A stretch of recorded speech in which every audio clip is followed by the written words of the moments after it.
Ус төрөгчийн молекулын ионыг ярьж байгаа тийм ээ. Хоёр протонтой, хоёр протоны дунд нэг электрон гүйж байгаа. Тэгээ хоёр протоныхоо юуг нь байрлалыг нь бол ингэж бэхэлчихэж байгаа. Тэнгүүтээ энэ электронныхоо долгионы функцийг бодоод байгаа. Тэрийг бол Борн Оппенхаймерын ойролцоол гэж байгаа шүү дээ.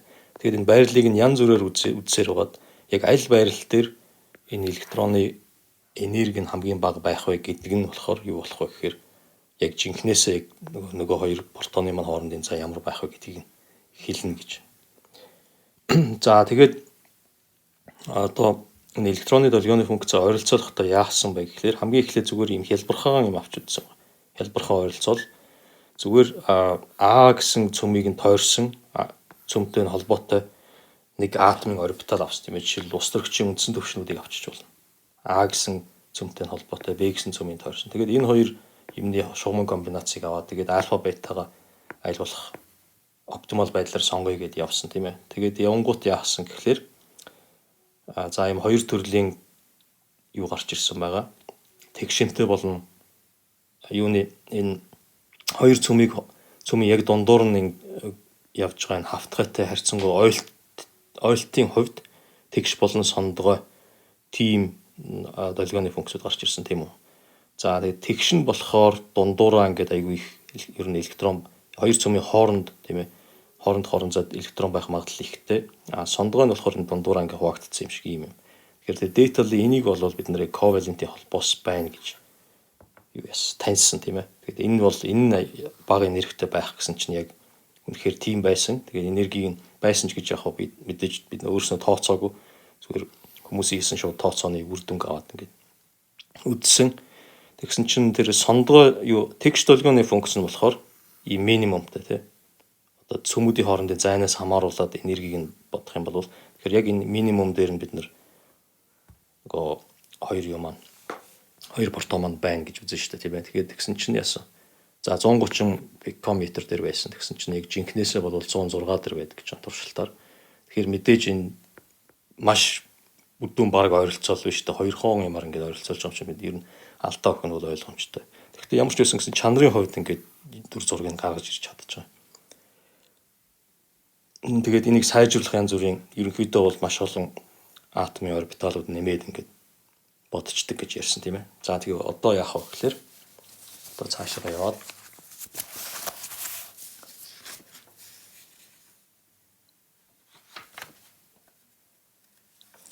одоо цаашаа ус төрөгчийн яг жинхэнэ молекул өөрөөр хэлбэл хоёр юутай үед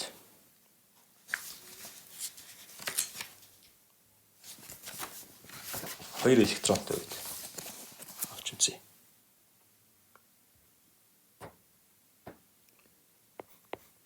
H2 молекул. За тэгэхээр одоо Хамильтониан нь юу болох вэ? Хамильтониан нь болохоор P1-ийн квадрат нэмэх нь P2-ийн квадрат одоо 2 электронтой болцсон байгаа тийм ээ. Нэмэх нь нэгийг хуваах нь RAB. За энэ бол цөмүүдийн хоорондын зай.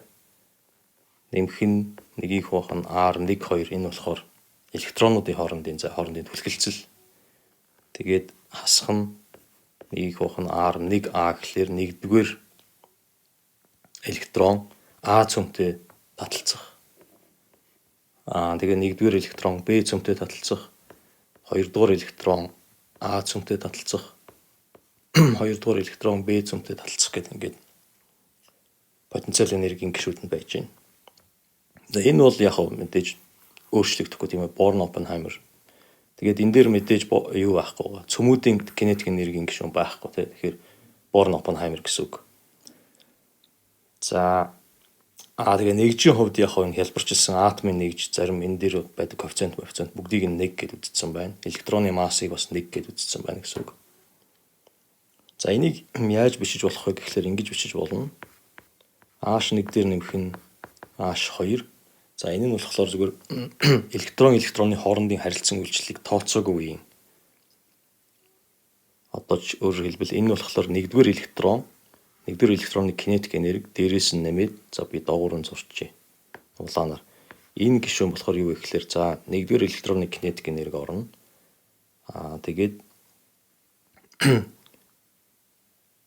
нэгдүгээр электроны А цөмтэй таталцах, нэгдүгээр электроны Б цөмтэй таталцах эднэр орно. Тэгээд дээрэс нь энэ нөгөө саяхан нөгөө острогчин молекулын ионыг авч үзэж байхад чинь энэ гишүүн бас байж лээсэн тийм ээ, цөмүүдийн хоорондын таталцал. За энэ орно. За хоёрдугаар электроны энэ H2 гэдэг нь болохоор H2 гэдэгт нь болохоор за хоёрдугаар электроны кинетик нэрэг байж байна. Тэгээд хоёрдугаар электроны А цөмтэй болон Б цөмтэй таталцах потенциалын нэргүүд байж байна. Тэгээд дээрэс нь энэ бас орно. Тэгэхээр энэ цөмүүдийн хоорондын түлхэлцлийн кинетик нэрэг 2 дахин тоологдчихлоо гэсэн үг. Тэгээд дээрэс нь энэ нэг юм тоологдог үлдсэн байж байна. Тэгэхээр чинь юу гэсэн үг вэ? Нэмэх нь нэгийг хуваах нь R1 2 гэдэг электронуудын хоорондын түлхэлцэл. Тэгээд хасах нь нэгийг хуваах нь RAB гэдэг цөмүүдийн хоорондын түлхэлцлийг гişүүн давхар тоологдсон учраас хасчих ёстой. Тэгэхээр ингэж бичиж болно. Тэгээд ингэж бичээд одоо энэ хоёрыг нь хэрвээ одоо маш жижиг гэж хөндлөлтийн онол ашиглах юм бол тийм ээ. Тэгэхээр H1 дээрх нь H2 гэдэг. Тэгээд энэгээр хөндлөлтөө хий гэж төсөөлье л дөө. Тэгэх юм бол за энэ болохоор чинь H2 нэмэх ионы ионд хагалцах гишүүн эсвэл ионы гамильтоны бол. Тэгэхээр хоорондоо хамаарлуу гэсэн үг тийм ээ. Тэр хоёр бие биенийг хоорондоо түлхэлцэхгүй. Тэгэхээр зүгээр ерөнхийдөө бол яг ийм хоёр шишиг ион дээр нь зүгээр давхарлаа тавьчихсан юм шиг л юм төсөөлж гэнэ гэсэн үг. Хоорондоо харилцаа үйлчлэхгүй гэхээр электронууд. Тэгэхээр тэр төсөөллөөр явах юм бол манай нийт долгионы функц маань 2 электроны R1 R2 гэсэн 2 электроны координаттай. Энэ болохоор ерөнхийдөө 2 ионы долгионы функцийн үржүр байх хэрэгтэй тийм үү? Тэгээд үржүртэй 2 ионы маань үндсэн 2 ионы тэр үндсэн төлөвүүдийн үржүр байх хэрэгтэй тийм үү? Молекулын маань үндсэн төлөв нь болохоор. Тэгэхээр за 2 ион хоёулаа яг нэг адилхан үндсэн төлөвт байж болох уу гэвэл мэдээж болно тийм ээ. Спин дээшээ доошоо байна гэсэн үг. Спин эсрэг 2 электрон. Тэгээд тэр ионы үндсэн төлөвт орцсон байж. За ингээд бодохоор яадаг вэ гэхээр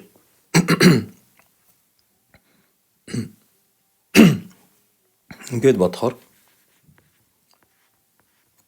хоёр цөмийн хоорондох цай ус төрөгчийн молекулын 85 пикометр тэгээд энэ хоёрыг хооронд салгахад шаарддаг нэрэг болохоор 2.7 электрон вольт байдаг гэж. За цэнийг нь ховсгож болно. Өөрөөр хэлбэл энэ дотор ч нөгөө юу байгаа шүү дээ. Е-гийн хасах A0 R гэсэн гишүүн байж байгаа шүү дээ. A0 нь боорын радиус байдаг. Боорын радиусыг нь бас ховсгож болгоод тэгээ вариацийн аргыг хэрэглэх юм бол цэнгийг ховсгол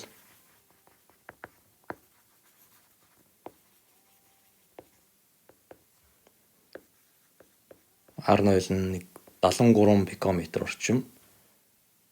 Тэгээд холбоосын энерги нь болохоор 3.5 eV орчим байдаг. Туршилттай жишгэх юм бол яг жинхэнэ туршилтын утга нь ямар байдаг вэ гэхээр R0 нь 74 пикометр. Тэгээд холбоосын энерги нь болохоор 475 eV гэж байна. Тэгэхээр нэлийн хол зөрүүтэй. Ялангуяа энергийн холбоосын энерги дээр бол их зөрүүтэй байгаа. Цэнийг хойсгоод яг R0-ыг ингээд ойролцоогоор гаргаж ирж болж байна тийм үү. Гэтэ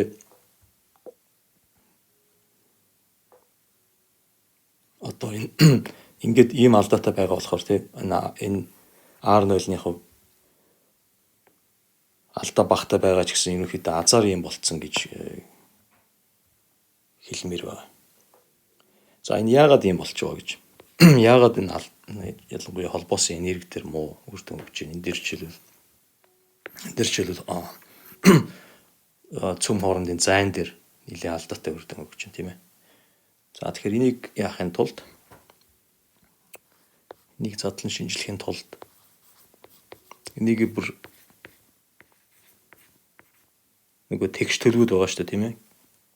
ионы идэвхжүүлгүүд. Энийг би цааш нь задлаад бичээ л да. Тэгэх юм бол А цөмийг тойрсон нэгдүгээр электрон А цөмийг тойрсон нэмэх нь нэгдүгээр электрон Б цөмийг тойрсон. Тэгээ энэ тэгшдэл учраас нөгөөх нь болохоор хоёрдугаар электрон А цөмийг тойрсон нэмэх нь хоёрдугаар электрон Б цөмийг тойрсон гэсэн ийм юу байгаа шүү дээ, тийм ээ. Тэгэхээр энийг шууд үржүүлэхээр мэдээж дөрвөн шиг гишүүн гарна. Тэгээ тэднийг нь ийм байдлаар бүлэглээд үзье. За эхлээд CR1 CBR2 нэмэх нь өөрөөр хэлбэл хоёр электрон өөр цөмүүдтэй холбогдсон байдаг гишүүдийг нэг газар цуглуулъя гэж. Өөрөөр хэлбэл за яаж нь CR1 нөгөөх нь болохоор CBR2 тийм ээ, энэ хоёр хоорондоо явна гэсэн үг. Явж байна.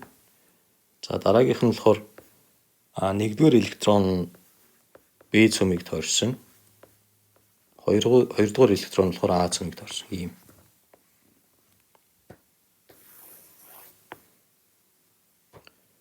За одоо нөгөөх нь болохоор хоёр электрон хоёулаа нэг цөмөнд орцсон. Тийм хэсгийг нь. За сая бол энэ хоёр байсан. Тэгээд энэ хоёр байсан. Одоо тэгэхээр үлдсэн гişүүд нь гэсэн үг. Жишээлбэл энэ хоёр гэсэн үг тийм улаан ногооноор хослно гэсэн үг одоо. CA R1 CR2. Тэгэхээр R1 R2 хоёр электрон хоёулаа А цөмд холбогдсон. Нөгөөх нь болохоор энэ хоёр электрон хоёулаа Б цөмд холбогдсон.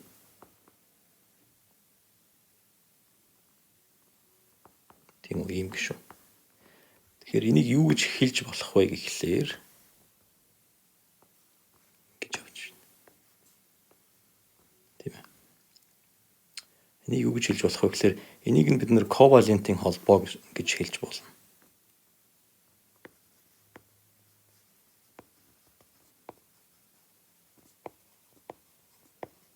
Яагаад гэвэл хоёр электрон өөр цөмүүдтэй холбогдсон байгаа тийм ээ. Одоо өөрийн гэсэн R1 нь энэ дээр болохоор нэгдүгээр электрон А цөмд, хоёрдугаар электрон Б цөмд холбогдсон. Энэ яг тэрний эсрэгээр. Тэгэхээр энэ хоёр нийлээд энэ гишүүнийг ковалентийн холбоо гэж хэлж болох. Энийг бол юу гэж хэлж болох вэ гэхээр энийг ионы холбоо гэж хэлж болох. Яагаад гэвэл хоёр электрон хоёулаа энэ дээр жишээлбэл энэ гишүүнийг илэрхийлж байгаа төлөв нь болохоор хоёр электрон хоёулаа А цөмд холбогдсон гэхээр чинь А цөм нь нэг хасгийн илүүдэлтэй болчих шүү дээ. Хасах ион болчих. Нөгөө Б цөм нь болохоор электрон байхгүй.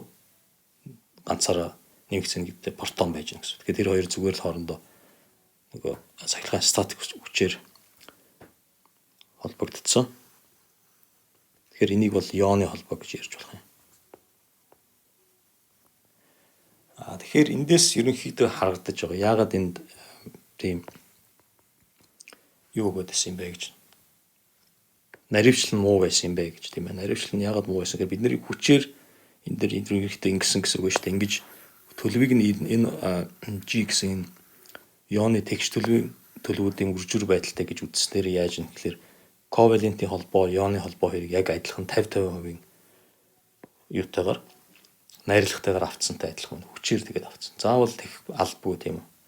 Тэгэхээр жишээлбэл ковалентийн холбоо нь нэлээ 90%-тай, ионы холбоо нь 10%-тай ч юм уу тийм байж болно шүү дээ. Эсвэл бүр ерөөсөө ионы холбоо байхгүй ус төрөгч молекул зөвхөн яг ковалентийн холбоон дээр тогтдог ч юм уу тийм байж болно шүү дээ. Тэгэхээр одоо санаа юу вэ гэхээр энэ хоёрын зүгээр жингийн өөрчлөлт, урталт нь коэффициенттай байдаг ч юм уу. Тэгээд тэр коэффициентаараа оптималчилж болно.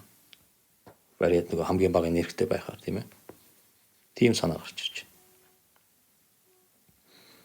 За тэгэхээр одоо молекулын долгионы функцийг яах вэ гэхлээр за ковалентийн холбоо нэмэх нь ламдаг үржихэнд ионы холбоо гэсэн. Ийм байдалтай. Ламдаг нь одоо юу болох вэ? Ламдаг нь одоо чөлөөт параметр болгоод тэгээд ямар ламдагийн утганд манай молекулын энерги хамгийн бага байх нь вэ гэдгээд бодно гэсэн үг тийм ээ. Нэг вариацийн нэг параметр болчихж байна. За тэгэхээр эндээс юу гардаг вэ гэхээр цэнийг бас хувьсгана. Цэнийг бас хувьсгаад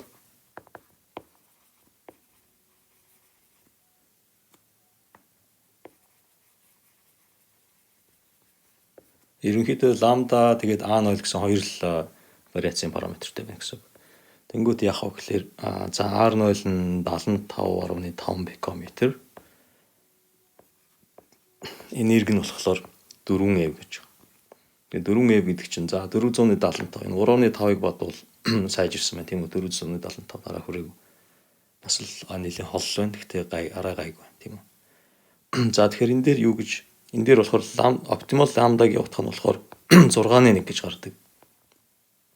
Тэгэхээр 6.1 гэж гарна гэдэг чинь энэ нөгөө энэ чинь одоо долгион функц шүү дээ тийм ээ. Магадлалын утгаар ярих юм бол энийг квадратыг ярина гэсэн үг тийм үү. Тэгэхээр 6.1-ийн квадрат 36.1 гэхээр чинь ойролцоогоор нэг 3% нь ионы холбоо байна гэсэн.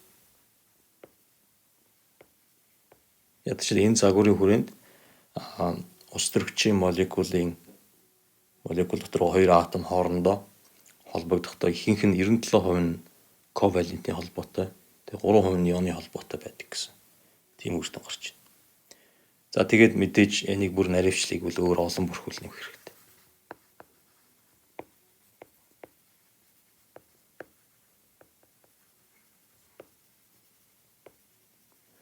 Олон бүрхүүл гэдэг нэг атомудаа тойроод зөвхөн үндсэн төлөвийг нь биш араа дээшээгээ өөр төлөвөд авч үздэг ч юм уу тийм. Эсвэл бүр яг атомын төлөвүүд биш. Гауссын бүрхүүл энэ төр ярьсан шүү дээ тийм. Тиймэрхүү энэ төр функцүүд аваад маш олноор нь аваад тэгээд параметруудыг нь оптималчлах юм бол илүү наривчлалтай үр дүн гарна. За тэгэхээр одоо хэвлээ цааш Hartree Fock-оос цаашаа явах гэж байгаа. Тэгэхээр тэрнээс өмнө яг Hartree Fock болон Born Oppenheimer нэг дүгнээд ярьчих. Яг ямар юм байгаа вэ гэж. За тэгэхээр энэ дээр Born Oppenheimer гэдэг маань ерөөсөө цөмүүд электронтой харьцуулахад цөмүүд маань маш хүнд гэдэг тийм юун дээр л үндэслэж байгаа. Тийм ойролцоол байгаа. За тэгэхээр цөмүүд жишээлбэл R1, R2, R3 ч гэдэг юм ингээ 3 цөмтэй юм байлаа гэж бодъё.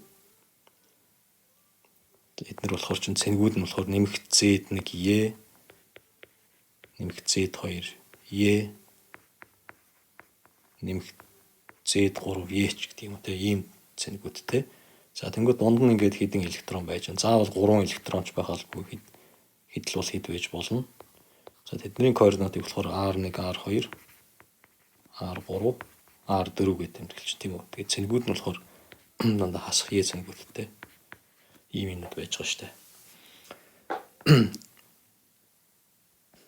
За тэгэхээр Born Oppenheimer-т маань яах вэ гэхлээр цөмүүдээ бэхэлчихнэ. Тийм үү. Ямар ч хамаагүй зүгээр таавар ойролцоогоор нэг энэ хавьд байж магадгүй гэл яачна гэсэн үг. За тэнгууд яг цөмүүдээ бэхэлчингүүт одоо нөгөө Шрёдингерийн тэгшлэл маань зөвхөн олон электронны хувьд болчихно тийм үү. Хичнээн электрон байна. Тэр электронны тоогоор. Тэрийг яаж хийж чад бодно? Электронны бүрхүүлийг тооцно. Яг бодно гэж юусоо байхгүй. Ойролцоол хэрэглэнэ гэсэн үг.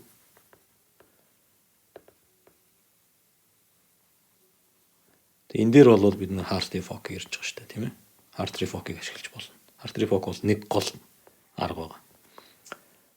За тэгээд электронны бүрхүүлийг бодонгууд яах вэ гэхлээр эндээс үндсэн төлөвийн энерги маань гарч ирнэ. Гэхдээ энэ үндсэн төлөвийн энерги маань цөмүүдийн байрлалаас хамаарна.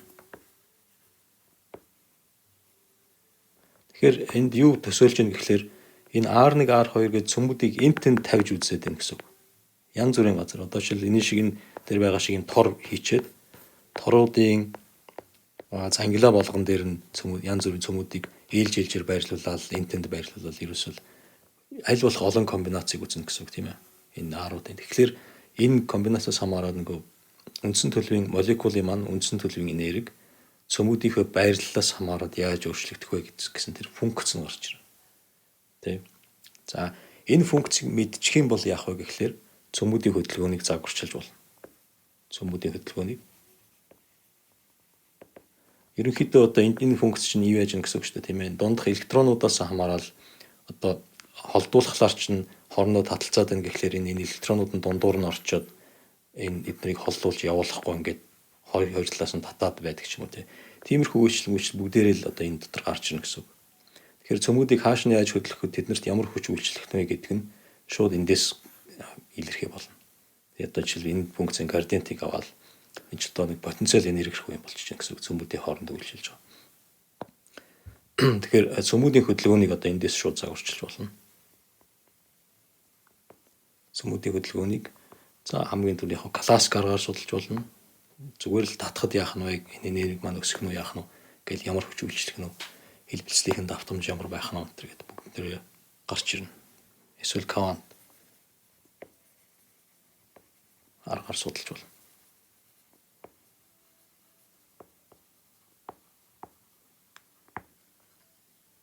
Тэгэхээр одоо жишээлбэл квант аргаар судлана гэхээр ямар юм болох вэ гэхээр цөмүүдийнхээ хувьд одоо юу яах гэсэн үг.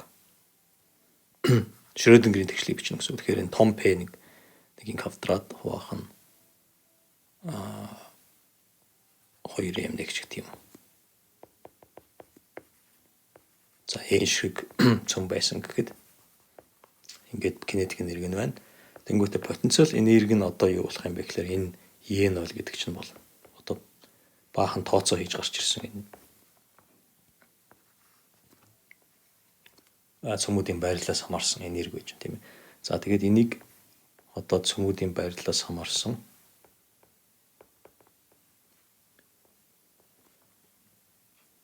долгионы функцээр үржүүлээд тэнгүүт энд энерги гэж гарна гэсэн үг.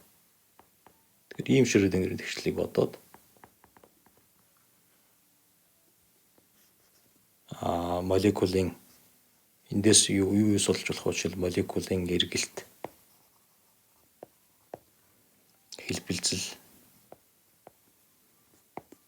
гих мэтчлэн юмнуудыг судалж болно. Тэгээд одоо тооцооллын хүчин чадал хангалт их байх юм бол мэдээж юу л бол юу хийж болно гэсэн үг ингээр. Одоо энэ хажуудаас нь өөр нэг молекул ойртуулж ирэхэд яах нь ч гэх юм те. Хамаг юм эндээс гарч ирнэ. Зарчмын хувьд бол практик дээр бол тооцоол нь хэтэрхий их болоод явчих учраас тийм хол явах айхтар хол явж чадахгүй байна. Гэхдээ нэгэн том молекулуудыг бол юу галгаа л да. Загварчлал симуляц хийгээл байна. За Борн Оппенхаймер гэж юм байна те. За энэ дотроо одоо Hartree Fock гэдэг чинь ерөнхийдөө бол энэ дотор байгаа нэг алхам метр дүрслэгдэж байна тийм ээ. Борн Оппенхаймер гэдэг бол ерөнхийдөө цөмүүдэл хүнд гэдэг дээр суурилсан цөм. Энэ хоёрыг тус тусад нь боддог тэр ойролцоог нь хэлээд нь шүү дээ. Гэхдээ тус тусад нь бодохдоо ямар арга хэрэглэх вэ гэдэг дээр Борн Оппенхаймер чинь юм хэлэхгүй. Тэгээд тэрэн дээр нь бол бид нэр сонголттой байна. Тэгэд нэг сонголт нь бол Hartree Fock байна тийм үү? Шрёдингийн тэгшлийг боддог. За тэгэхээр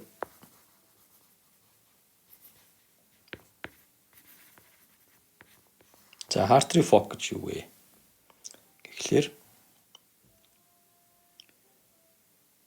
за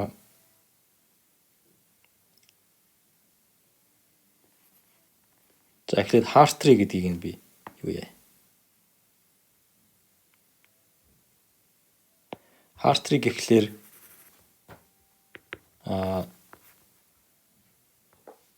долгионы функц маань за би зүгээр хоёрхан шиг үед л биччихье. 2 электронтой үед. Долгионы функц маань энэ phi x1 phi x2 гээд энэ хоёрын гүржүүр хэлбэртэй байдаг тийм үү. За энэ x1 x2 нь бол дотроо ийм байж магадгүй. Зүгээр координатыг тэмдэглэж болно эсвэл спинийг агуулсан гэж спинийг нь оруулсан ч болно. Жирийн координат дээрээс нь спиний хувьсагч. Hartree Fock гэхлээр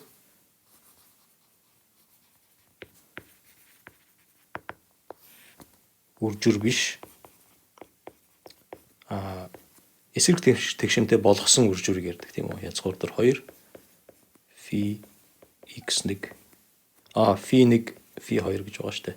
Phi 1 phi 2 x2 хасах нь phi 1 x2 phi 2 x1 гэсэн ийм хэлбэртэй ойролцоолоор болж байгаа.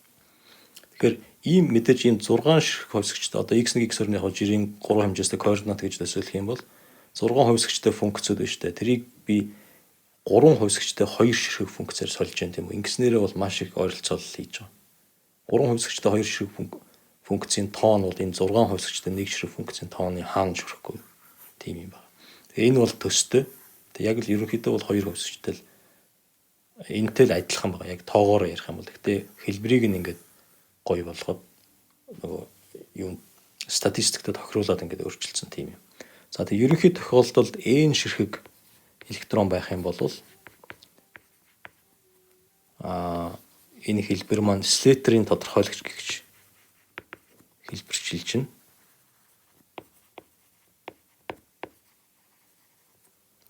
Одоо энэ хоёр хэмжээстэй энэ хоёр электроны үед энийг тодорхойлогч хэлбэрээр бичиж болохоор гоц. Одоо φ1 φ2 φ1 φ2 гэдэг аргументууд нь болохоор R1 R2 энд болохоор энд болохоор R2 R1 ч гэдэг юм уу тийм ээ. Иймэрхүү байж болохоор бас тэгэхээр энийг зүгээр ерөнхийлөөд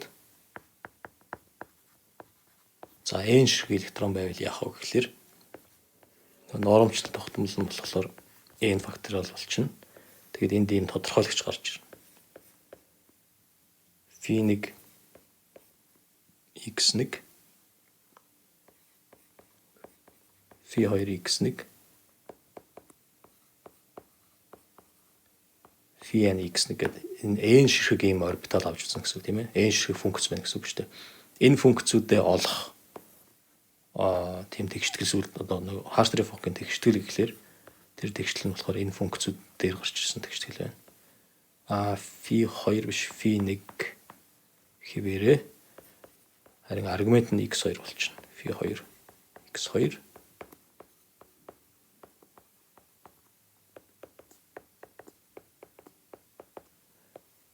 за φ1 xn φ2 xn φn xn гэдэг. За энэ бол автоматар ингээд бүх функцийн хувьд яг антисимметр болчихно. Тодорхойлогчийн тодорхойлолт ёсоор. Тэгээд ингээд л цааш нь орлуулна гэсэн үг. За тэгээд яг одоо энэ φ гэдэг функцүүдээ цааш нь яаж болох вэ гэхлээр жишээлбэл φ k гэдэг юм тийм ээ. X гэдэг нь болохоор цаашаага зөвхөн огторгуйн долгионы функц тэгээд спинээс хамаарсан долгионы функц хоёрыг үржүүр байдалтай бичиж болно. За эндээс Hartree-Fock-ын тэгштгэл маань гарч ирнэ.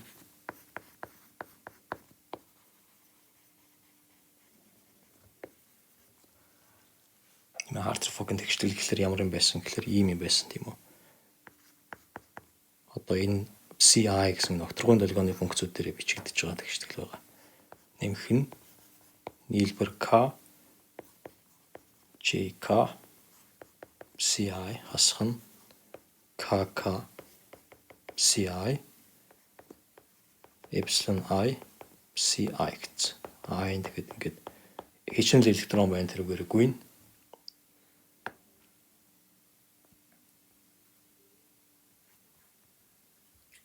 Энэ бол колоны гишүүн тийм ээ.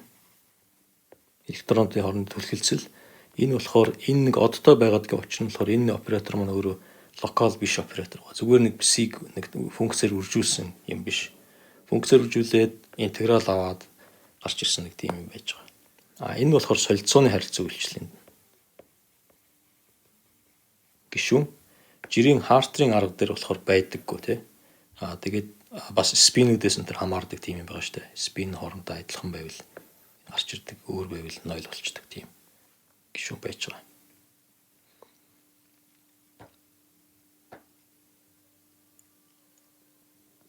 За тэгээд энэ псинүүдээ одоо яаж бодох вэ гэхээр за Hartree-Fock-ын тэгшлээд ингээд гарддаг юм байж иж. Тэгэхээр энэ пси гэсэн n ширхэг электрон байлаа гэхэд n ширхэг ийм функцүүдийн хувьд ийм тэгшил гараад ирсэн байна. Энэ тэгшил маань шугам бус тэгшил байгаа. Энэ k нь өөрөө псигээс хамаардаг, j нь бас псигээс хамаардаг, псигээс хамаардаг. Тэгэхээр энийг итератив аргаар боддог тийм үү. Эхлээд псигээ таагаад энийг бодчиход таангуудаа kj2-оо бодоод тэгснэ энэ нь бол шугамн kj2 нь өвдчих юм бол энэ бол зүгээр шугамн хувийн утгын бодлого байгаа. Хувийн утгын бодлого бол бодоод бисийг олоод тэрийг KJ2-оор дахиж шинжилээд гэх мэтчлэн явдаг тий. За тэгэхээр энэ бодлого бол яг ингэж бодъё гэвэл гараар энэ төр бодоод дийлдэхгүй юм байна. Тэгэхээр компьютероор ойролцоолно. Компьютероор ойролцоолохдоо яах вэ гэхээр энэ бисинүүдээ нэг мэдэгдэж байгаа функцүүдийн шугамн комбинац гэж үзээд тэгээд юу яадаг. Тэгэхээр жишээ нь PCI одоо энэ гурван хэмжээстэй жирийн функц байгаа шүү дээ тийм ээ. Тэгэхээр энийг альфа нэг зүгээр жишээ хэлэхэд жишээ бичих юм бол ус төрөгчийн атомын үндсэн төлөв. Тэгээ энэ болохоор одоо цөм болгонтой холбоотой юм үндсэн төлөвүүд байна тийм үү. Альфа 1, альфа 2 ус төрөгчийн атом ч юм уу эсвэл мэдээж цөм нь хичнээн цэнхтэй байна тийм ээ. Тэрнээс хамаарат яг тийм цэнхтэй ус төрөгч төс тийм цэнхтэй цөмтэй ус төрөгч төс атомын үндсэн төлөвийн функцийг бичнэ гэсэн. За энэ болохоор R2 гэдэг хоёрдугаар цөм дээр төвтэй ус төрөгчийн атомын үндсэн орбитал байна гэх мэтчлэн ийм маягаар бичээд за тэгээд дээрэс нь мэдээж энэ зөвхөн үндсэн төлөв биш өшөө олон хоёрдугаар төвшний те 2s 2pm гэдэг зөндөө олон юм нэмж болно. Энийг бид нар болохоор LCAO гэдэг тийм бол linear combination of atomic orbitals молекулын орбитал буюу молекулын бүрхүүлүүдийг тооцохдоо тэр цөм тус дээр нь төвтэй атомын бүрхүүлүүдийг ашиглаад тэгээд тэдний шугамн комбинац болгож ингэж тооцдог тийм арга байгаа. За тэгээ ингэж орлуулад янгут одоо энэ коэффициентуудын хувьд тэгштгэл болно гэсэн үг нөгөө Hartree-Fock-ын тэгштгэл мөн. Тэр коэффициентуудын хувьд гаргасан тэгшгэлийг нь болохоор Rutan-Hall гэж яриад байгаа. Rutan-Hall-ын тэгштгэл тийм ээ. За тэгээд энэ дээр яг энэ Hartree-Fock-ын тэгшгэлийг гаргаж ирэхдээ бид нар энэ импульс гэнэ спинээс хамаарад жоохон restricted, unrestricted энэ гэсэн юм гарч ирдэг гэж ярьсан тийм үү. Одоо жишээлбэл атомуудыг маш олон электронтой атом байлаа гэхэд доороос нь ингээд дүүргэхдээ жишээлбэл электронууд нь яг адилхан окторгын долгионы функц нь адилхан тэгээд спинээр эсрэг 2 электрон байдаг гэдэг ингээд доороос нь яг 2-2-оор дүүргээд ингээд явдаг. Тийм юмыг болохоор restricted гэж ярьдаг тийм үү. Тэгэхээр тэрэн дээр болохоор энэ долгион функцүүдийг нэг 2 электрон яг хоорондоо яг адилхан долгионы функцтэй гэдэг хүчээр тааруулчихж байгаа. Хүчээр тийм нөхцөл өгчөж байгаа. Эсрэг спинтэй 2 электрон тийм ээ. Тэгэхээр энэ дээр боддох тэр энэ Hartree-Fock-ын тэгштгэл дотор олох psi гэсэн үл мэдэгдэгч функцийн тоон 2 дахин багасна гэсэн үг. Restricted гэхэлэр. Нөгөөх нь болохоор зүгээр сул тавиад бүгдийг нь сул тавьж болно. Тэгвэл unrestricted болно. Эсвэл зүгээр одоо тэр хоёрын хоорондоор жишээлбэл хамгийн гадна талын төвшнийг дүүргдэг тийм атом байх юм бол дотор талынхын төвшнүүд ингэж яг хосоосоор нь хүчээр дүүргэнгүүтээ гадна талынх дээр нь тэднийг сул тавиад боддог ч юм уу тиймэрхүү аргууд байж болно. За тэгэхээр Hartree-Fock гэдэг энэ бол тийм гайгүй алдааны хувьд ямар Hartree-Fock төр ямар шүү байдаг вэ гэхлээр Hartree-Fock-ын алдаа гэж бич. Hartree-Fock. За алдаа нь болохоор хаанаас юунаас болж алдаа гарч ирэх вэ гэхээр мэдээж их хамгийн түрүүнд төгсгөлөг суур ашигласнаас болж гарч ирнэ. Төгсгөлөг суур гэдэг нь одоо жишээл энэ дээр би 2 атомтой молекул бодох гэжлээ гэхэд энэ хоёрыг биччихээд цаашаа юм нэмэхгүй ингээд орчих юм бол мэдээж молекулын бүрхүүл гэдэг чинь заавал яг энэ ус төрөгчийн атомын хоёр тусдаа цөмүүдэд тойрсон ус төрөгчийн атомын үндсэн төлөвийн долгионы функцээр яг ингэж илэрхийлэгддэг байх албагүй шүү дээ. Энд дэр мэдээж засвар орж ил таарна. Тэр засварыг нь ерөөсөө ингээд байхгүй болгочих чинь гэсэн хүчээр. Тэгэхээр түүнээс болж мэдээж алдаа гарна. Гэхдээ энийг бол зарчмын хувьд алга болгож болно тийм үү? Ягаад гэвэл энэ дээр зүгээр л баахан олон функцүүд нэмж өгöd байх гэсэн үг. Тэгээд улам л энэ параметрийн тоог ихсгээл тэр бодоод байна гэсэн үг тийм ээ. Тэгэхээр зарчмын хувьд энэ бол арилгаж болох тийм алдаа байна.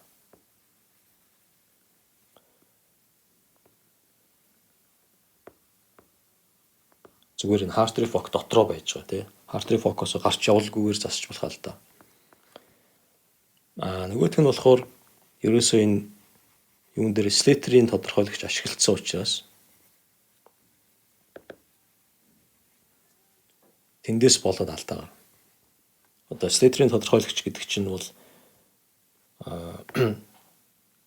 жишээлбэл иймэрхүү юм байна тийм үү. Энэ дээр бол бүр илүү тод харагдана л да. Энэ Хартрийн ойролцоол төр энэ түрүүн яриадсан 6 хувьсгчийн функцийг би 3 хувьсгчийн 2 функцээр солилоо шүү дээ. Тэгэхээр чинь мэдээж маш их ойролцоол орж ирж байна гэсэн. Заавал юм байх албагүй. Зүгээр яг атом дээр ингээд энэтэй ойролцоо байдаг учраас Hartree Fock нь сайн ажиллаад байгаа. Тэгээ өөр бодлого байсан бол жишээ нь заавал 6 хувьсгчийн функцийн шал өөр байж магадгүй шүү дээ. Маш их алдаа өгдөгч байх боломжтой. Тэгэхээр эндээс болж алдаа гарч байгаа. Энийг нь бол корреляцийн алдаа гэж ярьдаг.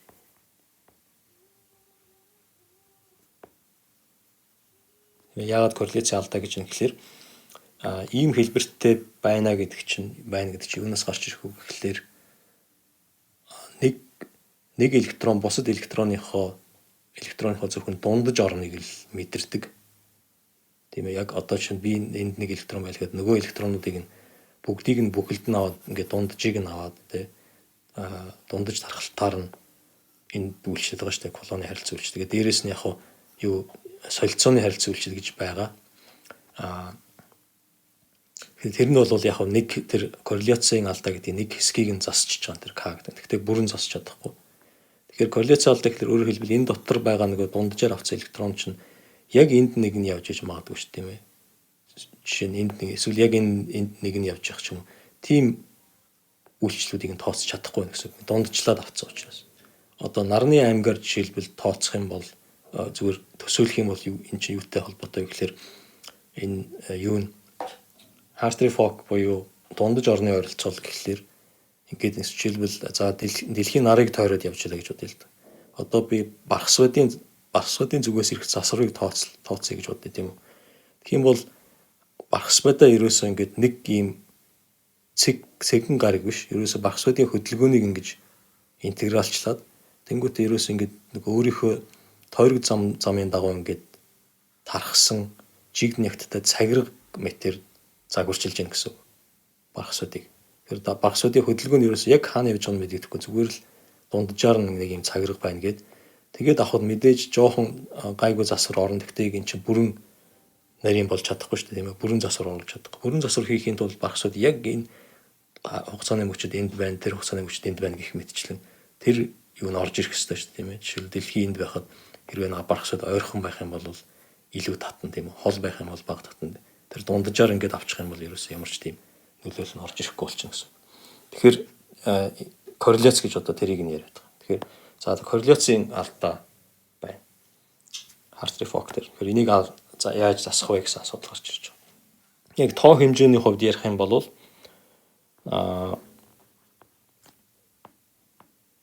Hartree Fock-оор тооцоо хийхэд одоо хоёр молекулын холбооны холбоосын уртыг дандаа богинохон өгдөг гэж байна. Жоо ерөнхийдөө 1% алдаатай. Яг байгаа хэмжээнээс нь араа богинохон болгож өгдөг. Холбоосын үнцэг дээр одоо олон атом хоорондоо холбоотой байж болно шүү дээ, тийм ээ. Гэт холбоцсон. Тэгээ энэ хоорондын үнцэг ямар байна вэ гэд бодох юм бол үнцэг дээр нэг нэмэх бас 2 градусын алдаа өгдөг гэж байна. За тэгээд хэлбэлцлийн давтамж цаашаа энергитэй юмнууд руу ороод ирэхээр айгүй их алдаа нь их болоо явчихна. Сая бид нар юунаас жишээнээс харсан тийм ээ. Энерги дээр их муу байсан.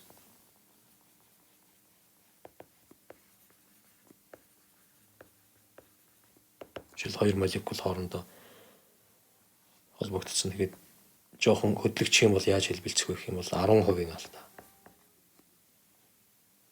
Холбоосын энерги дээр ерөнхийдөө нэг 30-50% алдаа ч нэлээд их алдаатай юм. Тэгээ ерөнхийдөө яг чанарын хувьд болвол юу гэх нэг нь чанарын хувьд яг гайгүй үр дүнг өгнө. Иймэрхүү юм байна гэдгийг нь хэлж чадна. За тэгэхээр Hartree Fock-ыг засдаг. Тэгэхдээ энэ яг философиос гажихгүйгээр засдаг тийм аргууд байна. Тэднийг нь болохоор post Hartree Fock гэж байна. Тэгэхээр за энэ гол юм нь болохоор энэ Slater-ийн тодорхойлогчийг ашиглаад байгаа учраас тэгээд байгаа шүү дээ тийм ээ. Тэгэхээр санаа нь юу юм бэ гэхлээр одоо гелийн атомоор ярих. Гелийн гэн за юу за гелийн атомоор ярих тийм үү. 2 электронтой үед. Жишээлбэл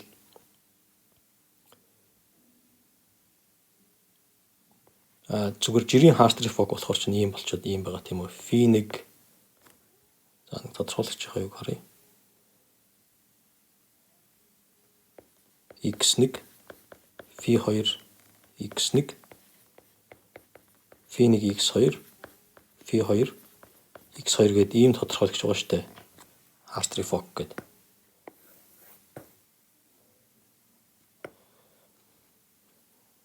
Тэнгүүд яах вэ гэхээр энэ чинь хоёрхан функц байна. Тэгээд бид түрүүний яриадсан 6 хувьсгчтэй функцийг 2 ширхэг 3 хувьсгчтэй функцээр ойролцоолно гэдэг хэцүү өнтер гэх тийм ээ. Тэгэхээр одоо яах вэ гэхээр за энэ дээр нэг юм юу өгч коэффициент өгч тийм ээ альфа 0 ч гэдэг юм. Тэнгүүтээ нэмхэн гээд бас өөр нэг юу авч болно шүү дээ. Заавал яг энэ хоёр функц биш одоо жишээлбэл юу гэдэг юм. Phi3 гэж тий. Phi3 Phi4 Phi3 яг адилхан хэлбэрийн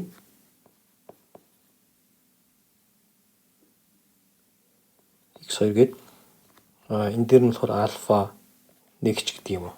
Ийм коэффициенттэй. Тэгээд цаашаа ингээд өөр олон янзын жишээлбэл энэ дээр нь зүгээр ингээд аваад үзэхэд юу болж ийн гэхэлэр 3 хувьсгчтэй 4 ширхэг функц гараад ирж байна гэсэн үг. Тэгээ 1 2 3 4 гэсэн. Тэгэхээр арай дээр гэсэн үг. 2 хон функц авснаас. Тэгээд одоо энэний нэг ойролцож чадаагүй хүрээгүй байсан газар нь энэ хүрдэг ч юм уу 2 дахь нь тиймэрхүү маягтайгаар бие биенийг нөхөд явж байгаа. За энийг яг хөө гэхдээ яг хэрэгжүүлэхдээ болвол арай жоохон юу хийн. Арай жоохон эвтэхнэр хийн. Тэр эвтэхнэр хийх арга нь болохоор юу вэ гэхэлэр Hartree Fock-ыг эхлээд биччихнэ. За тэгэхээр псиг ингэж бичнэ гэсэн үг. Пси тэнцүү альфа пси за малгайтай гэж. Энэ бол зүгээр Hartree Fock. Одоо Hartree Fock-ыг эхлээд зүгээр бодчихно гэсэн үг. Бодчих болно те бодчоод тэгээд ардталт нь жоох юм нэмж засъя гэж ярьж байна гэсэн үг. Эсвэл юу яаж гэнэ гэсэн үг. Эсвэл яг хөө зүгээр тэр чигээр ардлынхаа гишүүдтэй цуг ингээд нэг тэгшлэл хийгээд бодонгоо шууд эхний нэг гишүүн зүгээр автоматар Hartree Fock гардаг байхаар зохион байгуулна гэсэн. За тэгээ ард талд нь юу нэмэх вэ гэхлээр ингээд ямар ч хамаагүй юм Hartree Fock ийм одоо Slater-ийн тодорхойлогч нэмэхгүй. Энэ дээр чинь одоо аль хэдийн маш олон электронтой үед бол n электронтой тийм n-ийг үржих нь n гэсэн тодорхойлогч маягтай юм байгаа штэ. Энэ өөр Hartree Fock чинь. Тэгэхээр энэ дээр дахиад нэг тийм нэмэхээр хэтэрхий үнэтэй болчих гол. Тэгэхээр яах вэ гэхээр энэ бараг л энэтэйгээ адилхан. Гэхдээ зөвхөн нэг функцийг нь сольчихно. Одоо чи өөрөөр хэлбэл энэ дээр бол яаж юм гэхээр би энэ дээр Phi1-ийг ашиглана. Тэнгүүтээ энэ артлын функц энэ артлт нь Phi3 ч гэх юм уу. Нэг юм шинэ функц нэ ганцхан функц нэмээд өгчихнө гэсэн үг тий. Юун дээр бол тэгэхээр энэ олон хоёрыг өршин нэлээд том тодорхойлогч болоод ирэхээр чинь нэлээд хэмнэлттэй болж өгнө гэсэн үг. Тэгээ урд талын энэ баг нь болохоор ерөөсөө нөгөө урд байсан энэ функцүүд чинь л явж байна. Тэнгүүтээ энэ артлтан зөвхөн ганцхан функц нэмж өгнө гэсэн үг тий. Тэгэхээр энэ Hartree Fock бодцсон болвол яах вэ гэхээр энэ ард талын тодорхойлогчийг бодоход бүх хамгийн сүүлийн функцээс бос нь бүгд өвдсөн учраас нэг функц дээр бичигдсэн нэг тэгштэл бичээд тэгштэл бодоод тэгээд энэ хүндлэлтийг нь энэ засварыг нь бодож болно гэсэн үг болж байна. За тэгэхээр тэрийг нь би ингэж бичье. Alpha I C I малгайтай гэнэ. За энэ нь юу юм бэ гэхлээр E-дгээр бүрхүүлийг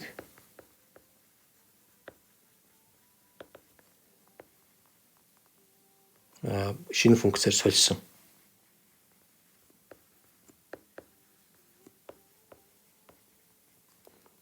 Тэгэхээр энэ өмнө байсан Hartree Fock-ийн бүх юмуд бүх функцүүд нь байж байгаа. Гэхдээ E-дгээрхийн солилцсон гэсэн үг. Тэгэхээр одоо жишээлбэл энэ дээр бол нэгдүгээрхийн солиод энд нь Phi3 тайгаар бичиж болно.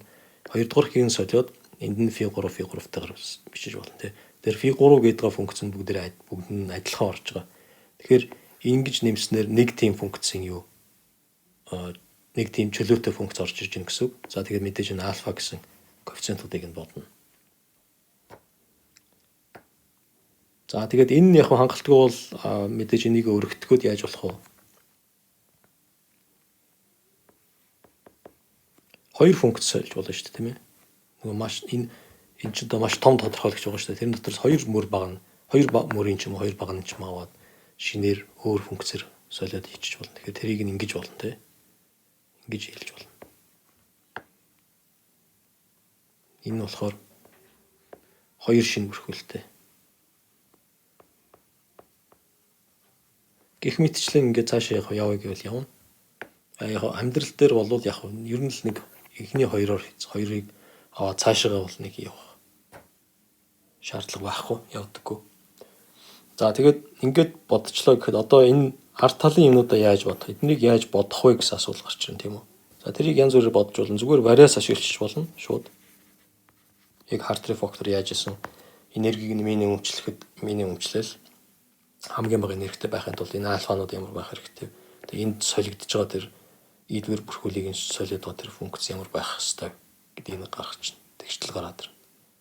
За энийг нь болохоор configuration та нар зүгээр юу яах юм бол эсвэл юм унших юм бол configuration interaction гэдэг interaction CI хөндөх онлоор явж болно. Тэр Hartree фокийг хийчлээ. Тэрний дараачийн төгөл ямар байх вэ гэдэг яг хөндөх онлоо ашиглаад явах юм бол энийг нь MP гэж ярьдаг. MP буюу хийсэн хүмүүсийн нэрээр Möller, Plessé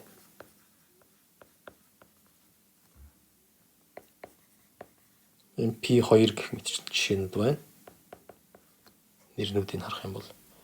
За тэгээд холбоост кластер буюу coupled cluster гэсэн арга байна.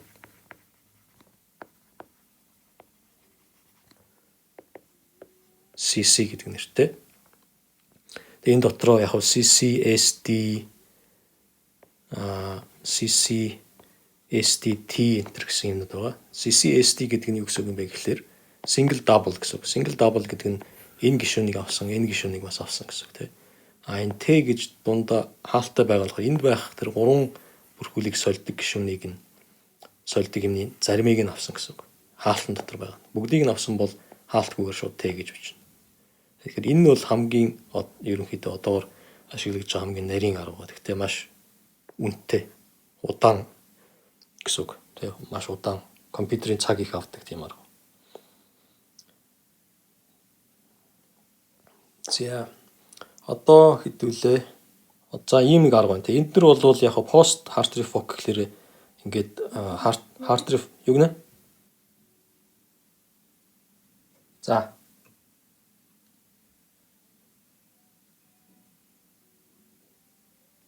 яасан асуулт асуух гэжсэн үү?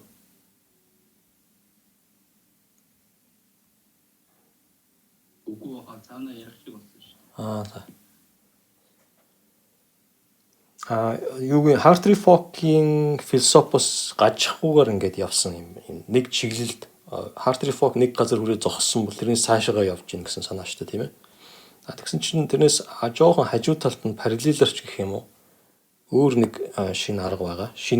Шинэ биш л дээ. Зүгээр өөр нэг арга. Болохоор нягтын функционал гэсэн арга. Тэр талаар жоох ярь. Нягтын функционал. Энэ нэлээд дээр үеэс физикчид их ашиглаж ирсэн. Ашигладаг байсан. Гэхдээ юу н наривчлан тийм сайн биш байсан гэж байгаа. Тэгээд нэг 80 90-ад оны үеэс нэлээд дэвшил гараад нэлээд нарийн болоод тэгээд молекул энтер дээр орж ирээд хиймчд энтер одоо хэрэгэлдэг болсон тийм арга. Энэ Hartree фоктой төстэй Hartree фокос илүү ерөнхийдөө баг энэ төвшний энэ Möller Plessé төвшний тийм нарийн үр дүнг яг Hartree Fock-тай адилхан юу зарцуулаад тооцоолын нөөц зарцуулаад гаргаж ирдэг тийм. Тэгэхээр хямдхан гэсэн үг. Тийм арга байна. За тэгэхээр энийг гаргахын тулд яах вэ гэхээр хэвлээ Hartree Fock-ыг санацгаая. За Hartree Fock дээр чинь ийм тэгштэл байж байгаа.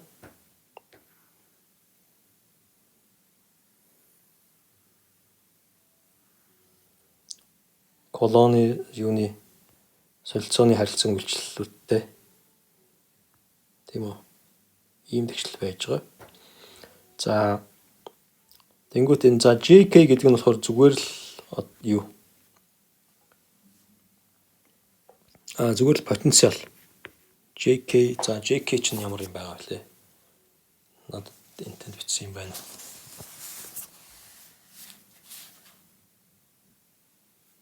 За тэгэхээр JKR гэх юм бол ийм интеграл байгаа. CK за R' гэж R'-ээр интегралчлах гэж байгаа. Тэгээд W буюу колоны харилцан үйлчлэлийн потенциал. Яг хүсвэл нэгийг хуваах нь R'-ээс асуун R гэж бичсэн ч болно. Тэгээ бичиж. Нэг хуваах нь R'-ээс асуун R тэгээд R'-ээр интеграл авсан юм байгаа шүү дээ. Тэгэхээр одоо энэ нийлбэрийг нь авч үзье л да. Энэ нийлбэр яг юу болох вэ гэхлээр хэрвээ J нь ийм юм бол K-гаар нийлбэр аваад JK гэх юм бол JK R дээр тийм ээ. R дээр гэх юм бол нийлбэр маань юун дотор орчин тийм үү?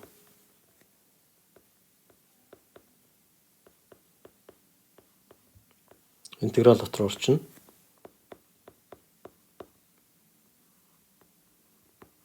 Ийм болно тий. Тэнгүүд энэ юу юм бэ гэхлээр энэ зүгээр электроны нягт байгаа биз? Тухайн ρ гэсэн цэг дээрх электроны нягт. Тэгээ бүгдийг нь бүх электронуудыг нэмтсэн байгаа. Бүх ямар ч нэн цэг дээр яг бүр наривчлах юм бол яг нягт биш электроны дундаж тооч гэх юм уу тий. Тооны нягт гэсэн юм гарч ирнэ тий. Энэ рогийн интеграл чинь болохоор нэг биш электроны тоо гарч ирнэ шүү дээ. N гарч ирнэ тий. Тэгэхээр энэ электроны нягт гэж ярьж байгаа ч гэсэн яг үндэ тоогоор явж байна тий. Эсвэл яг N хуваагаад нормчлчих болно. Тэгээд электроны нягт гэдээ яриад ч болно. За одоо тэгвэл K гэсэн гишүүн ямар шиг юм болох нь үзье. За тэгэхээр чинь за би энийг бүр ингэж бичиж болох нь байна тийм ээ. Тэгэхээр энэ гишүүнийг тэр чигээр нь яаж бичиж болох вэ гэхлээр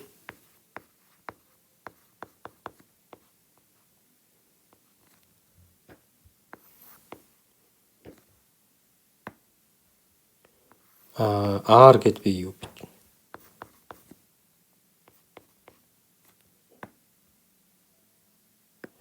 Аргумент биччихээ дунд нь R гэд. За энэ CI гэхэр чинь K-тай ямар ч хамаагүй юм байна. K-гаар эхлээд нийлбэрчлэгдэнэ. Тэгэхээр энийг ингэж бичиж болохоор байна.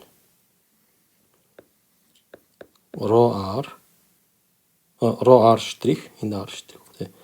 Хуваах нь R штрихээс асуун R dr. За энэ бол нөгөө электроны дундаж нягтаас үзүүлэх колоны хүч байна шүү дээ. Колоны потенциал байж байна. Тэгээ энийг нь CI оржуулсан юм байна те. За одоо энэтэй харьцуулахад K гэдэг гишүүн маань ямар шүү юм байх нь вэ? Харъя. За KK гэд энийг одоо тэр чигээр нь бичсэн дээр байх гэж бодож байна. KK од CI гэд энэний R дээрх утга нь болохоор за psica R тэгээд psica зураастай R штрих psi R штрих psi ч нөгөө интегралдаг юм дотор нь орчдөг шүү дээ тийм ээ. Гадна талаас нь зөвөр үржүүлж байгаа биш. За хуваах нь R-аас асах нь R'. Тэгээд D3 R' гэдэг штрихээрээ интеграл авна. За одоо энэ дээр за одоо нийлбэрийг нэг ч гэсэн авчи. K-гаар нийлбэрчлэн тийм ээ. K-гаар нийлбэрчлэл юу болох вэ?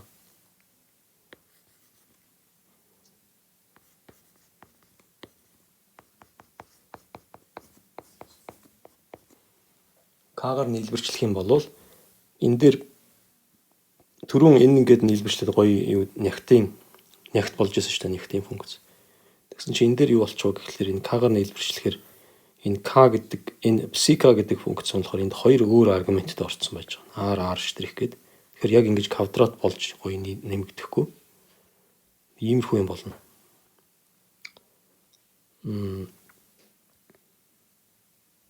За интеграл.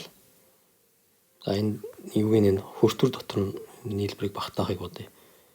psi-K R psi-K 6-тай R'. Хуваах нь R-аас нь R'. Тэгээд psi R'.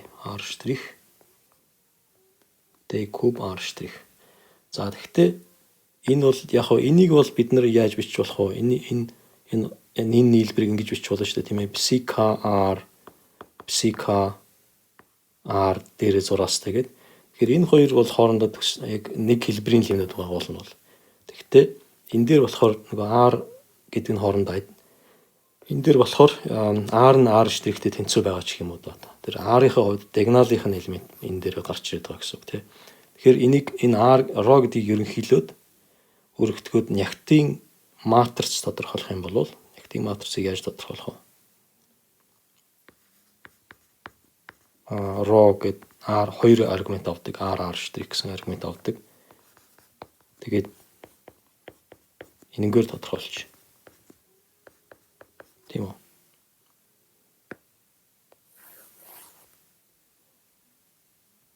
За ингээд тодорхойлчих юм бол энэ деталийн нийлбэрийг яаж бичиж болох вэ гэхлээр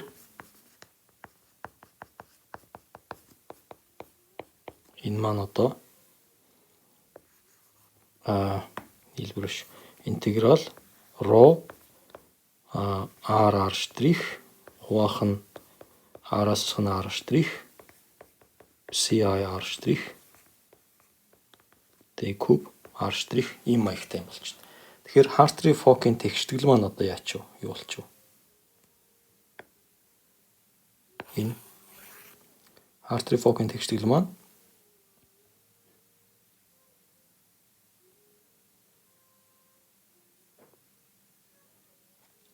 ийм болчлоо. За H psi нэмэх нь гээд энийг нийлбэрүүд байх хэрэгтэй тийм үү? За нийлбэрүүдийг би нэг интеграл хэлбэртэй бичиж болно гэд хартсан. За эхнийх нь болохоор rho R' байгаа тийм. Тэгэхээр энэ нэг юм байна. Rho R'. За би ерөнхийд нөгөө нягтын матрицаар тэр rho гэдэг функцийг илэрхийлье гэвэл мэдээж rho R' гэж бичэн тийм үү? Хуваах нь R-аас нь R'. Тэгээд D3 R'. Энийг үржих нь psi R байгаа. За энэ аргументыг нь бичээгүй бол аргумент нь R гэдээ тохирчие. Нэмэх нь интеграл хуваах нь R-аас нь R'. psi R' D3 R' тэнцүү epsilon I psi гэсэн ийм тэгшэл болж байна. За тэгээд I нь болохоор 1-ээс n хүртэл ч юм уу ийм. За энэ дээр би юу хэлэх гээд байгаа юм бэ гэхээр одоо энийг энэ тэгшгэлийг бид нар нягтын матрицын хувьд бичигдсэн тэгшлэг гэж үзэж болохоор эсвэл өөрөөр хэлэх юм бол нягтын матриц нь өгөгдсөн байхад би psi-г олж болно гэж. Нягтын матриц нь өгөгдсөн байхад энэ дотор хийгээд нэг оператор гараад ирэн. Тэгээд psi-гийн хувьд энэ болохоор юу вэ? Зүгээр шугамн хувийн утгах юм бодлого шүү дээ, тий. Тэгэхээр нягтын матриц өгөгдсөн байхад psi-г олж болно гэж байна. Тэгэхээр өөрөөр хэлбэл нягтын матриц нь төлөвөө бүрэн тодорхойлж байна тийм үү. Энийг бас өөрөөр энэ баруун гартлыг нь араа өөрчлөөд юуны хугацааны хувьд хугацаанаас хамаарсан Шрёдингерийн тэгштэл авч үзэх юм бол бас адилхан нягтын матрц нөгөөдсөн байхад бисийг олж болж байна тий. За ийм байна. За тэгсэн чи одоо энэ нягтын функционал гэдэг нь ямар учиртай юм бэ гэхээр одоо энийг цаашаа жоохон даварна гэсэн үг. Яаж даврах вэ гэхээр за нягтын матрц гэдэг нэг ийм юм байж байна тийм үү. Нягтын матрц гэдэг ийм юу вэ штэ R гэсэн хоёр аргументтэй. Тэгвэл зөвхөн нэг аргумент зөвхөн нягтаар нь хөөж болохгүй юу гэсэн асуудал гарч байна. Энэ зөвхөн нягт нь өгөгдсөн байвал би квант энэ электронуудын системийн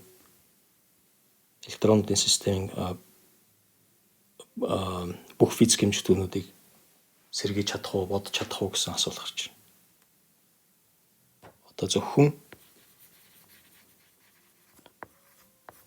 ρr буюу энэ нягтын матрицаар ярих юм бол нягтын матрицын зөвхөн диагоналын элементүүд өгөгдсөн бол энэ төлөвийг нь сэргийж чадах уу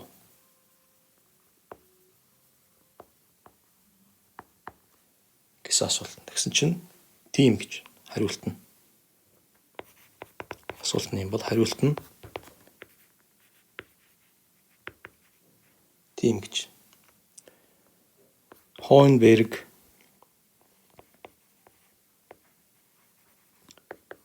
Коны 1-р теорем ингэж чадна гэж хариулж байгаа. За тэгээд дээрэс нь энэ 2-р теорем гэж байдаг. 2-р теорем нь болохоор за тийм юм бол энэ рогийн яаж болох вэ гэсэн асуулт гарч ирж штэ тийм үү. Тэгэхээр энэ Хойнберг Коны 2-р теорем нь болохоор юу гэж хэлэх вэ гэхээр үндсэн төлөвт энэ электродын системийн үндсэн төлөвт харгалзах нягтын функц буюу ρ ямар нэг энергийн функционалыг минимумчлан гэж хэлдэг. Үндсэн төлөвт харгалзах ρ рогоос хамаарсан энергийн функционалыг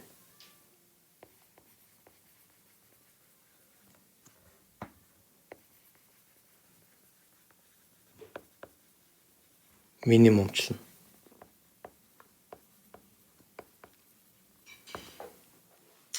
За тэгээд энэ энергийн функц гэж энэ одоо юу юм бэ? Гол асуулт нь болохоор одоо энэ юу юм бэ гэсэн асуулт гарч ирж байгаа юм. Энийг минимумчлах юм бол энэ Y-г аваад тэгэл компьютероор бодоод ч юм уу үндсэн төлөвийнхөө ороог олчих болно гэсэн үг тий. Тэгээд ороо нь мэдэгдэж яхад энэ 1-р теорем нь болохоор бүх юм нь бодож болно гэж хэлж байгаа шүү дээ. Тэгэхээр тэрнгээр нь бүх юм нь бодчихно гэсэн үг. Тэгэхээр энэ за Hartree-Fock дээр болохоор нягтыг матрицаар хийж болж исэн юмыг энэ дээр болохоор би зөвхөн нягтын функцээр нь хийж зөвхөн нэг хувьсч R-аас хамаарсан тийм. Яг одоо электроны нягт гэсэн тийм юмар тийм функцээр хийх гэдэг хийж болно гэж хэлж байна. За тэгэхээр тэрийг хийхэд бол энэ энерги нь хэрэгтэй. Тэгсэн чинь теорем нь болохоор энэ энерги яг хөө энергийн нэг юм бичиг юу тодорхойлт өгж л байгаа. Тэгэхээр тэр нь бол тооцоолоход маш хэцүү тийм хэлбэртэй. Тооцоолох боломжгүй. Тооцоолооч гэсэн эргээд энэ Hartree-Fock энэ мэнэнгээр ингээд явснаас хамаагүй үнэтэй болохоор тийм юм болчиход байгаа. Тэгэхээр хамгийн гол нь одоо энэ нягтын функционалын арга гэдэг нь болохоор энэ Яг л жоохон хэлбэршүүлж бичих тийм юм дээр төвлөрч байгаа. Тийм асуулт дээр төвлөрч байгаа. За тэгэхээр Яг мэддэг бол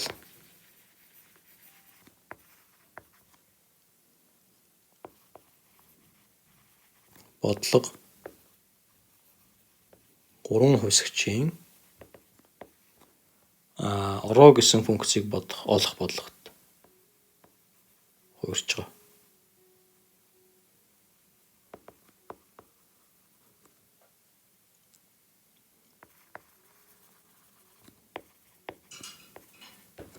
Гэхдээ энэ дээр бас нэг юм хэлэхээ мартсан байна. Энэ дээр бид нэр зүгээр Hartree Fock ярьж ирсэн тийм үү? Hartree Fock ярьж байгаа. Тэгээд нягтын функц, нягтын матриц гэсэн юм яриа тийм ээ. Нягтын матрицаар Hartree Fock маань тодорхойлогдож байна. Тэгээд цаашаа нягтын матриц биш зүгээр зөвхөн нягтын функцийг олвол яасан юм бэ гэсэн юм яригдсан тийм үү? Тэгээд энэ шууд теоремыг ятсан шүү дээ тийм ээ. Тэгэхээр энэ теорем маань энэ Hartree Fock маань болохоор өөрөө ойролцоол байгаа шүү дээ тийм ээ. Schrödingерийн тэгшлийн ойролцоол байж байгаа шүү дээ. Энэ Hohenberg-Kohn-ийн теорем болохоор ямар ч тийм ойролцоол байхгүй тийм теорем байна. Тэгэхээр Hartree Fock-оос гарчиж гэнэ гэсэн үг л дээ. Энэ уруу энэ нягтын функционалын арга гэдэг нь болохоор Hartree Fock дотроо биш гадаа нь байгаа юм гэсэн үг. Hartree Fock-оос хамааралгүй. Энд яригдсан юм бол зүгээр л энэ rho гэдэг имийг оруулж ирэхийн тулд ярьсан тийм оршил маягт юм байсан. Hartree Fock-ыг ярьсан.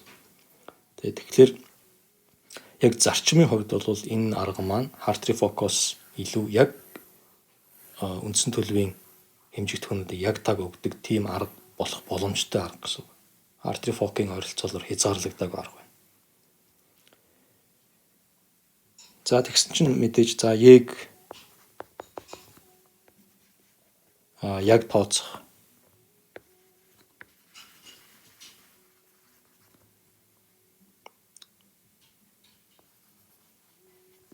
арга одоогоор байхгүй. Гэхдээ ойролцоогоор боддог янз бүрийн санаанууд байгаа. За тэгэхээр бид нар ийм таамаг гаргаж, Е нь болохоор за энерги нь бол ороогийн энерги нь одоо тэгэхээр энергийг ороо гэсэн нягтаар нь илэрхийлж бичих гэдэг нь шүү дээ тийм үү. Бид нар ихэнхдээ энергийг бичихэд пси гэдэг нэг долгион функцээр нь бичих юм бол маш амархан. Тэгэхдээ ороо гэдэг нягтаар оролцуулж бичнэ гэхлээр яаж бичих нь мэдэгдэхгүй болчиход байгаа. За тэгэхээр ядч л одоо жишээлбэл кинетик энергиэс ингээл эхлэхэд чинь хэцүү болчихж байгаа тийм ээ. Кинетик энерги ч зөвхөн ороогоос хамаарах хэрэгтэй. Ороо гэдэг маань өөрөө ийм юм байгаа шүү дээ. Энэ долгион функцүүдийг квадрат зэрэг дэвшүүлээд тусын зөндөө олон электронууд байж байгаа тийм үү. Тэр олон электроны долгион функцүүдийг квадрат зэрэг дэвшүүлээд тэгээд хооронд нь нэмэгдсэн ийм юм байж байгаа шүү дээ. Жишээлбэл тухайлбал эерэг функц байна гэсэн үг тийм үү. Тэгэхээр кинетик энерги чинь болохоор энэ долгион функцүүдээр илэрхийлэгддэг. Эднээс уламжлал аваад тэгээ хооронд нэмсэн юм байж байгаа шүү дээ тийм ээ. Тим имийг ийм юм өгөнгөт тим имийг болохоор зөвхөн энэ нийлбэрээр нь илэрхийлнэ гэдэг чинь бол хэцүү юм болчихж байгаа. Тэгж бол болохгүй л дээ. Тэгээ ойролцоогоор л илэрхийлэх арга байна. За нэмэх нь за электронуудад цөмүүдээс ирэх харилцан үйлчлэл нэмэх нь электронуудын хоорондын түлхэлцэл тийм үү тэрийг J гэж биччихье. Нэмэх нь солилцооны харилцан үйлчлэл. За энийг яг хасах К гэж бичвэл дээр гэж магадгүй гэхдээ зүгээр нэмэх К-гаараа биччихье. Тэгэхээр энд сөрөг юм орж байх хэрэгтэй гэсэн үг. За тэгээд дээрэс нь корреляц. За тэгэхээр энэ кинетик энерги байна. Эднэрийг л одоо яаж бичих арга олох хэрэгтэй гэсэн үг. Цөм татагдах.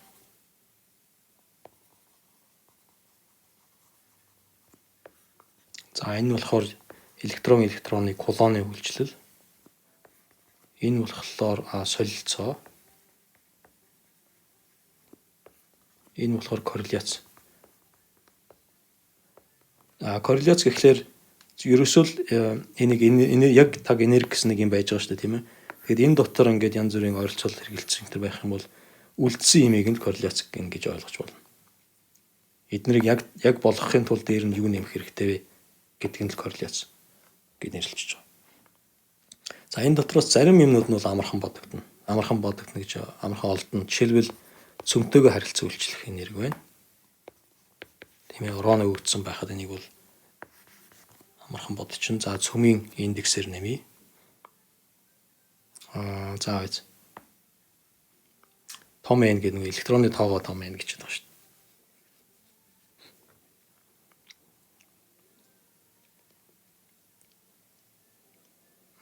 Юу гэж нэрлэх вэ?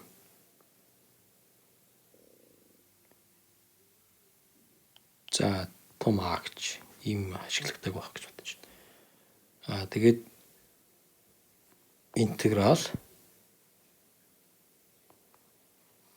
За ро гэдэг электронны нягт байна. Тэгээд А дугаар цөмийн цэник хуваах нь А-раас сасах нь А дугаар цөмийн байрлал тийм ээ. Тэгээд T куб R гэдэг. За ингийн бол мэдээж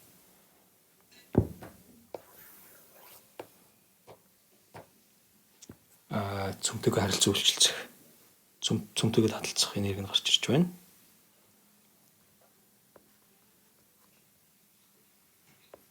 За электрон хоорондын түлхэлцэл болохоор яах вэ? Электрон хоорондын түлхэлцэл болвол ро R тэгээд R штрих дээр бас нэг ро байна. Хуваах нь R-аас R штрих D куб R D куб R штрих. За ингээд эднэрийг бол рогоор ингээд амархан бичиж байна. За тэгэхээр хамгийн түрүүнд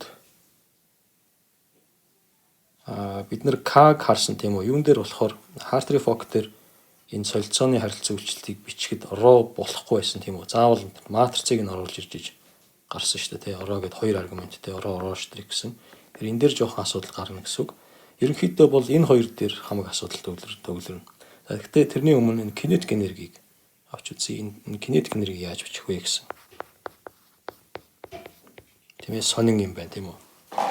За энэ дээр яг хамгийн түрүүнд маш бүдүүн бараг нэг ойролцоол харъя. Тэр нь болохоор Томас Фермигийн ойролцоол гэж байгаа.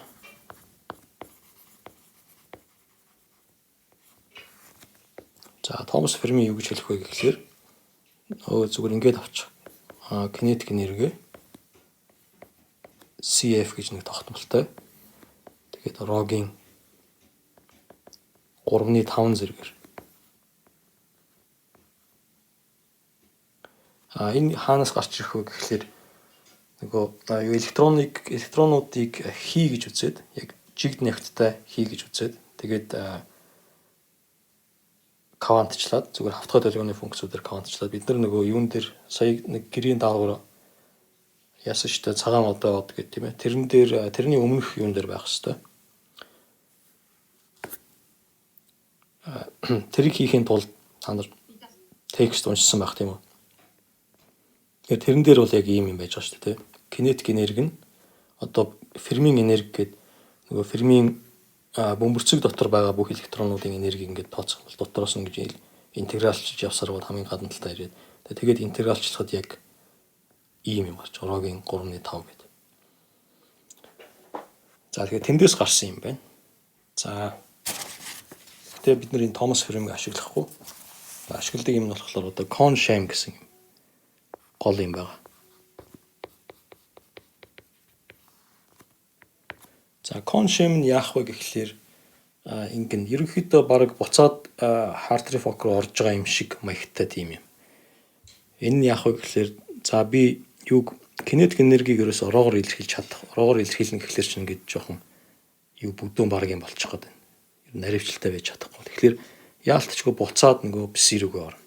Псигээр илэрхийлэгдсэн тэрэн лүгөө орно. Тэгэхээр ингэн гэсэн үг тийм үү. За Kohn-Sham-ийн кинетик энерги гэдэг Т-ийн дээдлэлтаа юутайгаар бичиж.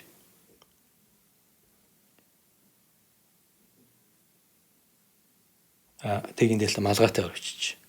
За энэ нь яаж өгдөх вэ гэхлээр зүгээр л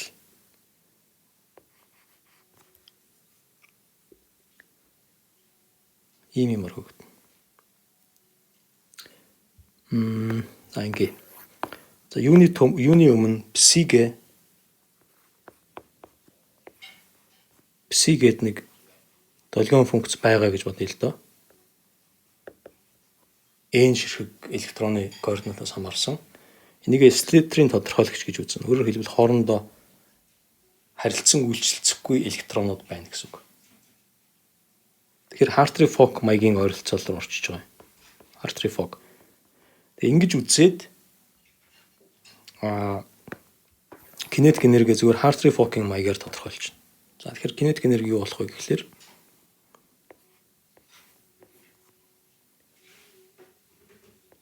psi k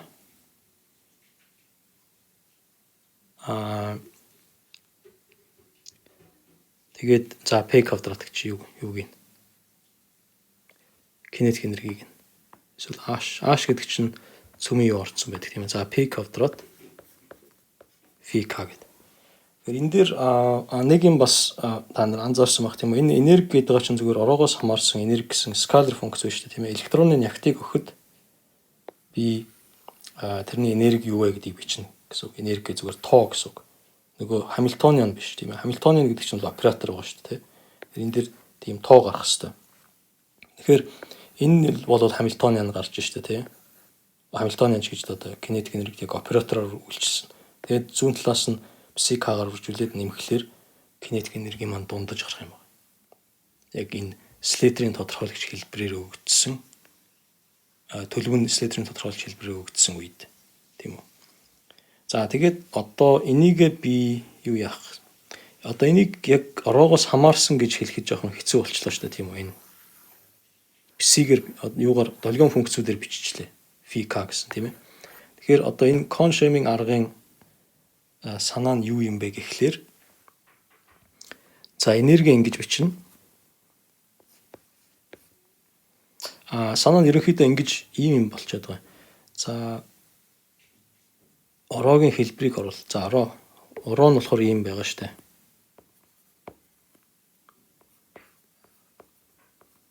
Ороо нь болохоор зүгээр ийм юм байгаа тий. Тэгэхээр ерөнхийдөө бол ингэх гээд нэг гэсэн үг. Би ороог олохын тулд энерги маань өөрөө ийм юмнуудаар өгөгдсөн байж байгаа.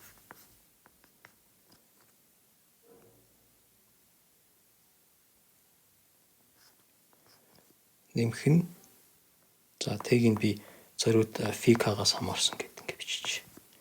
Нэмэх нь гээд яг бусад юмнууд нь байж байгаа тийм үү? Цөмийн энерги, цөмтэйг харилцан үйлчлэх энерги, колоны тэгээ нэмэх нь за би энд ардлын хоёрыг товчлоод би ийм том X үсгээр биччихье. Энэ болохоор солилцоо корреляц гэсэн энерги.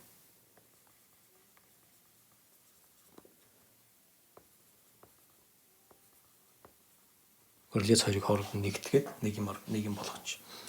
За тэгэхээр одоо энэ чинь минимум энэ энергийг минимум болгодог тийм ороог бид нар хайж байгаа шүү дээ. Тэгэхээр одоо энэ дээр бид нар яах гээд байна гэхээр ерөөхдөө ингэж юм гэсэн үг л дээ. Энэ ороогийн илэрхийллийг зүгээр ийшээгээ орлуулчих гэж гэж төсөөл. Нэг доотлон тавьчих.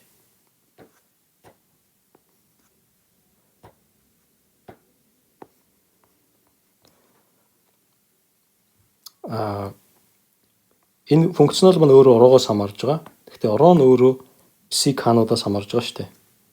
Тэгэхээр энэ рүү ингээд псих-кануудыг орлуулад хийчлээ гэж бод.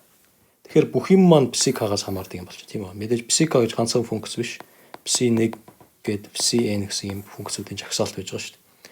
Тэгэхээр эхлээд энэ энерги псих-кгийн хувьд минимумчилж гэсэн үг. Ямар псих-кг яаж сонгож авбал энэ энерги минимум болох вэ гэдгийг олчихно. Тэгснийхээ дараа мэдээж ороогоо энэ томьёогоор олчихно. Тэнгүүт энэ ороогоо энэ энергийг минимумчилдэг ороо байна гэж ярина гэсэн үг. Тэгэхээр Коншемийн арга маань сүүлдээ ерөнхийдөө яг уу нягтын функционалын арга тэгээд Hartree Fock руугаа буцаж нэг алхсан байдалтай тийм ээ. Тэгвэл мэдээж эцэстээ бол бүх юм ороогоос хамаарна. Энэ нягтын функционалын арга гэдэг нь яагаад ингэж нэрлэгдээд байгаа юм бэ гэхлээр мэдээж энэтэй холбоотой тийм үү. Энэ ро гэдэг нь нягт тэгээд энэ е гэдэг нь болохоор нягтын функционал тийм ээ. Ро гэдэг функцээс хамаарсан функц учраас энэ маань нягтын функционал болж байгаа. Тэгээд нягтын функционалын арга гэдэг гэхлээр энэ функционал дээр төвлөрж байна гэсэн үг. Энийг яаж бичих вэ? Энийг яаж ойролцоолох вэ? Гэдгээс л хамаарат энэ нягтын функционалын арган дотроо янз бүр болоод салж байгаа.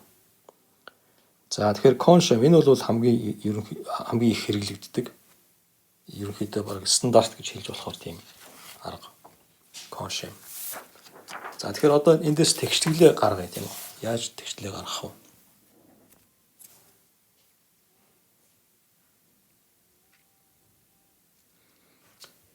Тэгштгэл вариац аав мэдээж Коншемийн тэгштгэл гэж ямар шиг юм гарч ирэх нь үзье. За яг хөө вариац авахгүйгээр яг хөө шууд юу яаж болно мэдээж тэр тэгштэл бодохгүйгээр энэ юу нөгөгдсөн нөгөө функционал нь энерги нөгөгдсөн учраас хаа нэгтээс эхлээд ингээд градиентийн дагуу уруудах ч юм уу. Тиймэрхүү аргуудыг хэрэглэж болно шүү дээ энэ дээр. Ороогоо нэг ороо эхлээд энэ бисинүүдийг авч үзэл тийм ээ. Энэ энергийг бодоол. За тэнгуүтээ хаашаа явбал энэ энерги нь буурах нь гэдэг ингээд жоохон яваад тэгээд минимумчлдаг тийм арга байж болно мэдээж. За тэгтээ бас зүгээр ногоонлын хувьд жишээ нь ядаж тэгштэглийг нь харж байна. Хэвлээ харцгаая. Ялангуяа харт рейт фоктой төстэй юм гарч ирэх нүггүй. За тэгэхээр мэдээж тэгшлэн нь ийм юм байна. Тийм ээ вариац нь 0 байдаг. Тэгэх юм бол 0 байдаг гэсэн ийм л тэгшэл гарч ирж штэ. Эйлер лагранжийн тэгштгэл гарч ирнэ гэсэн. За тэгэхээр вариацыг нь яаж болох вэ? За Т-ийн хувьд болвол энэ дээр би 2-1 гэж тавих хэрэгтэй байж тээ.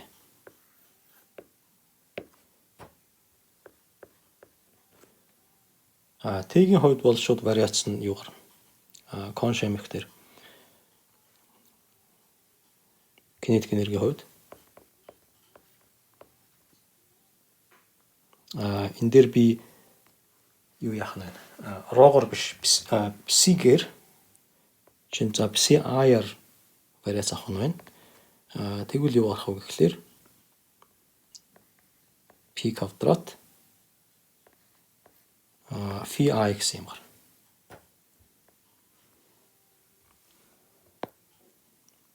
Тэгэхээр одоо энийг нөгөө коншемийн арга дээр болохоор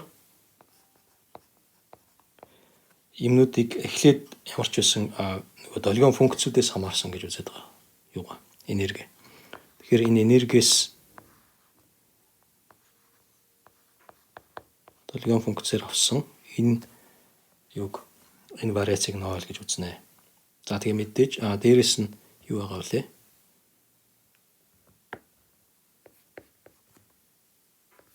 Дээрэс нь фи айнуудын юу гэсэн нэг юм байгаа штэ. За ингэж бичсний оронд өнцгөө халтдаар бичиж. Бидний нормчлын нөхцөл байгаа. Бид нэр нормчлын нөхцлөөс юу гардаг вүлээ? Бид нар мэдэн тийм баруун гаралт нэг эпсилон i фи i гэсэн юм гарч ирдэг. Юу болгоод. Хоёр утгын бодлого болгоод.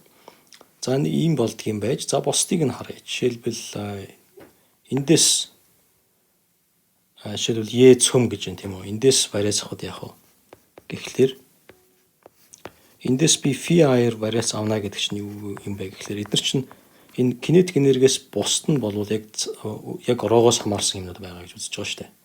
Тэгэхээр эндээс эхлээд ороогоор аваад тэгээд ороогоосоо фи i-аар авсантай адилхан юм болно. За тэгээд ороогоор авчих юм бол авахаар юу болох вэ гэхлээр цөмтэй харилцаа үйлчлэх энергинд байж байна. Ороогоор авах юм бол зүгээр л энэ маань алга болчихно. Ерөөсөө ийм юм л юм бол. Тэгэхээр жишээ нь интеграл z(a) хуваах нь r-аас асах нь r(a) t куб r гэсэн тийм. Цөмүүдийн үүсгэх цахилгаан статик орны потенциал байж байна. За одоо энийг үржих нь энэ байгаа тийм. За эндээс энэ байгаа гэдэг чинь ороогийн илэрхийлэл маань хаана вэ? Энэ байна тийм. Эндээс авна гэсэн үг шүү дээ. Тэгэхээр эндээс авахд ямар байдгийг бид нар мэдчихэж байгаа тийм үү? Тэгэхээр эн чинь бүр л хялбархан юм байж байна. Энэ нэг болцсон тийм. Тэгэхээр хоёр ширхэг фи i гарна гэсэн үг. Чин хоёр ширхэг фи i. Тийм ээ. Энэ фи i нь бол мэдээж r дээр юу болж байгаа.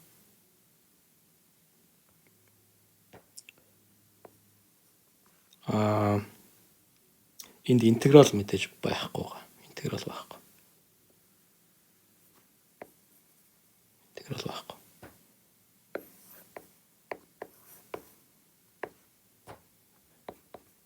Тэгээд фи i нь r дээр. За j дээр бас иймэрхүү юм гарч ирнэ. Энийг бид нар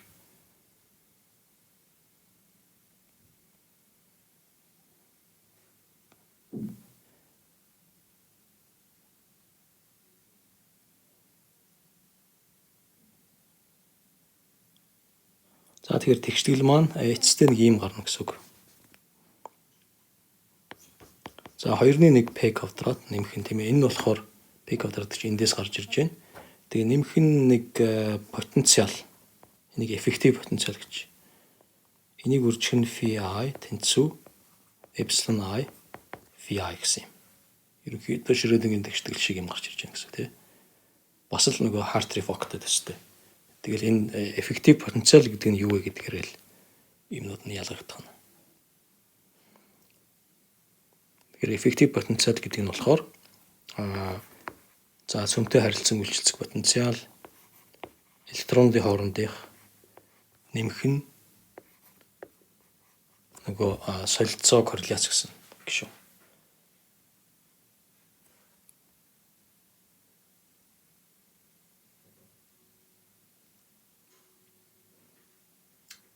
За энэ VJ гэдэг бол жишээлбэл саяын энэ ингээд иймэрхүү маягаар ингээд бодож болох байсан. VJ нь болохоор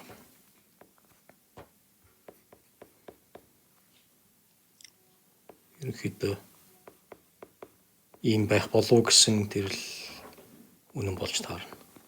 Болов гэсэн тэр хэлбэртэй.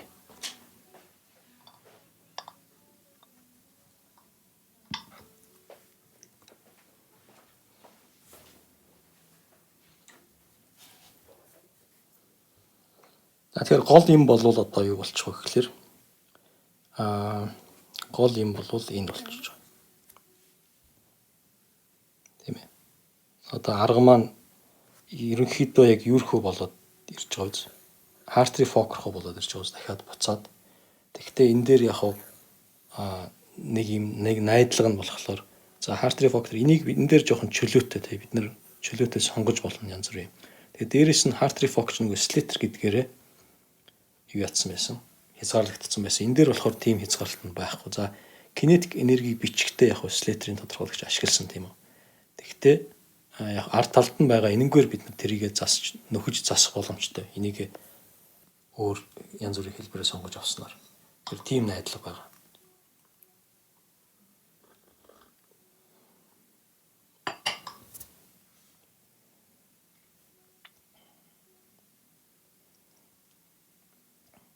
За тэгэхээр одоо энэ юугийн гол нь энэ солилцоо корреляц гэсэн юм хэлсэн шүү дээ тийм ээ. За солилцоо корреляц гэдэг энийг би дотор нь солилцооны гишүүн, корреляцийн гишүүн гэж хоёр салгасан тийм. За тэгээ одоо энэ дээр янз бүрийн ойролцоолууд одоо хүмүүс ашиглаж байгаа.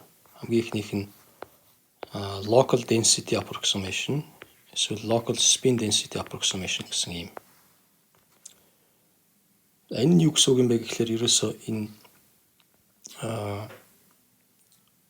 V энэ R гэсэн нэг юм байгаа шүү дээ. Энийгээ зүгээр л за V гэсний оронд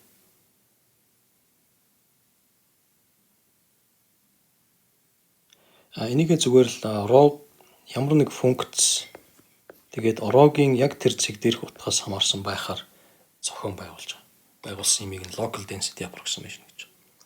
Яг өөрөөр хэлбэл энэ электроны электроны солилцооны болон корреляцийн гишүүд нь хэр зэрэг хүчтэй байх вэ гэдэг нь болохоор яг электроны яг тэр цэг дээр ямар байх вэ гэдгээс хамаардаг тийм гэсэн үг. Local гэхэлэр хол байгаа цэгт юу болж байгаа гэдгээс хамаарахгүй. Тийм ойролцоолыг ярьж байна.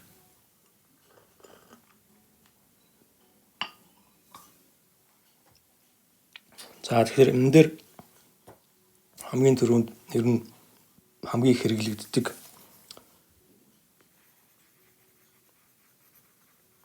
ойролцоол болохоор электроны хийн заагур аваад яг түрүүний ярьж байсан кинетик энергийг Томас Ферми дээр нэг ойролцоолсон шүү дээ. Яг тэрэн шиг одоо юуг нь. Гэхдээ Томас Фермиг бид нар хаягдсан тийм аахгүй Коншайм гэдээ явж байгаа. Яг тэр заагурыг аваад электроны хийн заагурыг аваад тэгэнгүүтээ тэн дээр солилцооны гишүүн маань ямар болох нь вэ гэдгийг тооцно гэсэн үг. Тэгэхээр энийг бол Дирак тооцсон байгаа.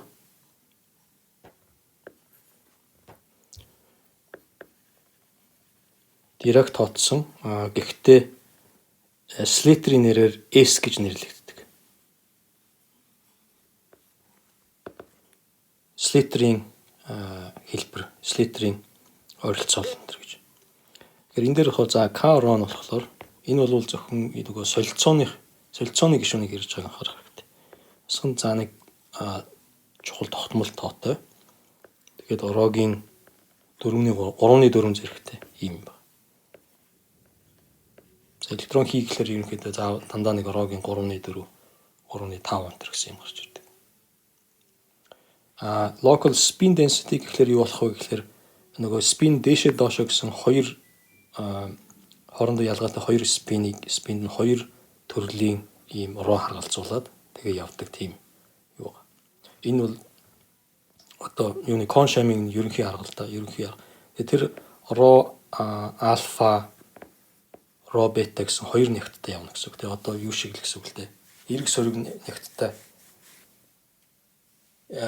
хоёр өөр төрлийн бөөм байх юм бол тиймэрхүү маягаар бид нар загварчилж та жишээлбэл электрон байж байгаа. Тэгээд бас холилдоод өөр нэг бөөмс байж байгаа. Тэгэхээр эсвэл хоёр бодис холилдсон ч юм уу. Тэгээд хоёр өөр хий энэ төр байх юм бол тэд тус-тусын нектар нь загварчлаа шүү дээ. Яг тэрэн шиг өөр спинтэй электронуудыг өөр шингэн шиг үзээд хоёр өөр нягттай.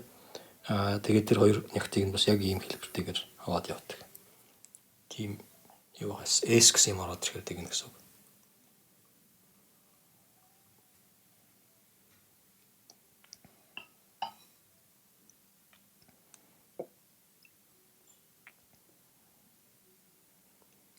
За тэгээ эндээс юу арах вэ гэхээр зүгээр яг local гэдгийг нь зүгээр яахын тулд local гэдгийг нь зүгээр илт харъя гэвэл эндээс ороогоор юу авчих юм бол вариац авчих юм бол энэ чинь ийм болно. Хасах 4C хуваах нь 3 орогийн 3.1 гэсэн юм бол. Тэгэхээр эн чинь өөрөө юу лээ? Энийг ч өөрийг нь би потенциал гэж тэмдэглэж болно шүү дээ. Солилцооны харилцаа үйлчилсэн потенциал гэж. Тэгээд тэгштгэл дотор болохоор энэ эффектив потенциалын нэг гишүүн болоод орно гэсэн үг энэ дотор. За тэгэхээр K-гийн одоо энэ солилцоо корреляц гэж байна шүү дээ. Солилцоог нь биччихлээ. Одоо корреляцыг нь яаж бичих вэ гэхээр корреляцыг нь бичих гэхлээр ийм яг томьёо хийж болдгоо. Томьёо байхгүй. Тэгэхээр хүмүүс зүгээр загварчлаад Монте Карло аргаар загварчлаад электрон хийг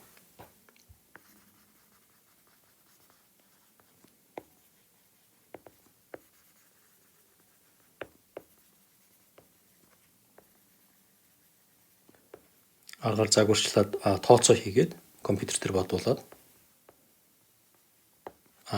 тэгээд тэрэндээс корреляцийн функцийг ялгаж авна.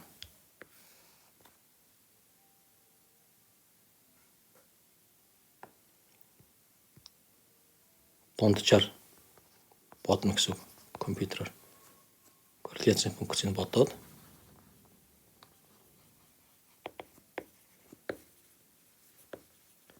тэг ингээхээр ийм үр дүн VWN гэж нэрлэгдэх энэ хүмүүсийн нэрний эхний үсэг.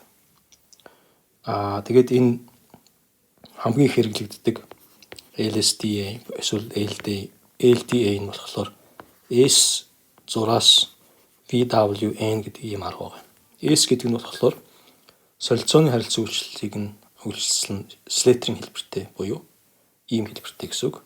VWN гэдэг нь болохоор эндний нөгөө бодсон тэр имийг ашиглана гэсэн. Тэрийн дээр ингэ томьёо гэж бичих аргагүй компьютерийн юу байна гэсэн үг шүү дээ энэ дээр тий. Хүснэгт ийм баахан олон тоотой дата байна гэсэн үг. Энийг хүн энэ одоо корреляцид харгалзах энэ потенциал V гэсэн потенциалыг нь илэрхийлсэн тийм датанууд байна гэсэн. Тэрийг уншаад шууд компьютерт хийгээд ашиглана гэсэн.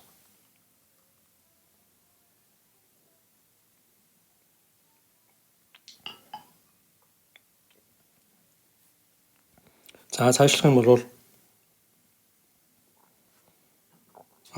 заавал яг зөвхөн рогийн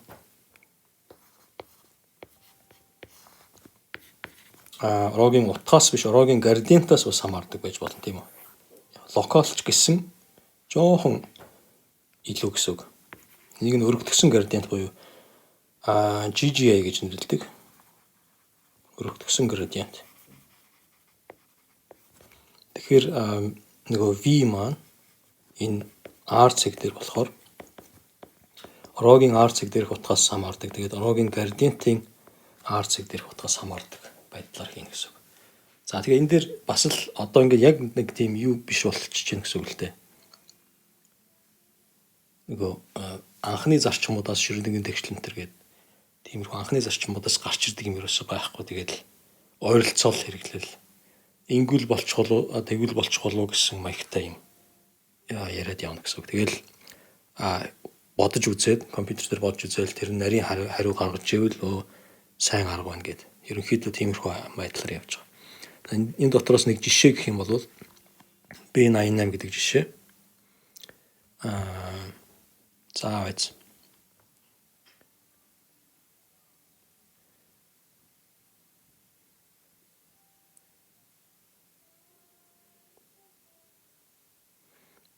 B88 гэдэг жишээ би энэ дээр тэмдэглэгээ оруулах хэрэгтэй байна. За энэ солилцоо корреляцаа ингэж бичсэн гэж бодъё л доо. Рогийг гаргаад тэгээд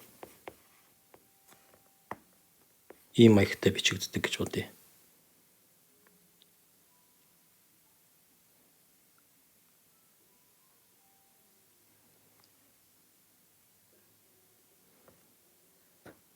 Яг үндэ ийм байгаа штэ. За дээшлээд жишээлбэл энэ дээр ингээ нөгөө Диракийн хэлбэр байна тийм үү? Слейтерийн хэлбэр байж байна. Солилцооны харилцаа үйлчлэлийн.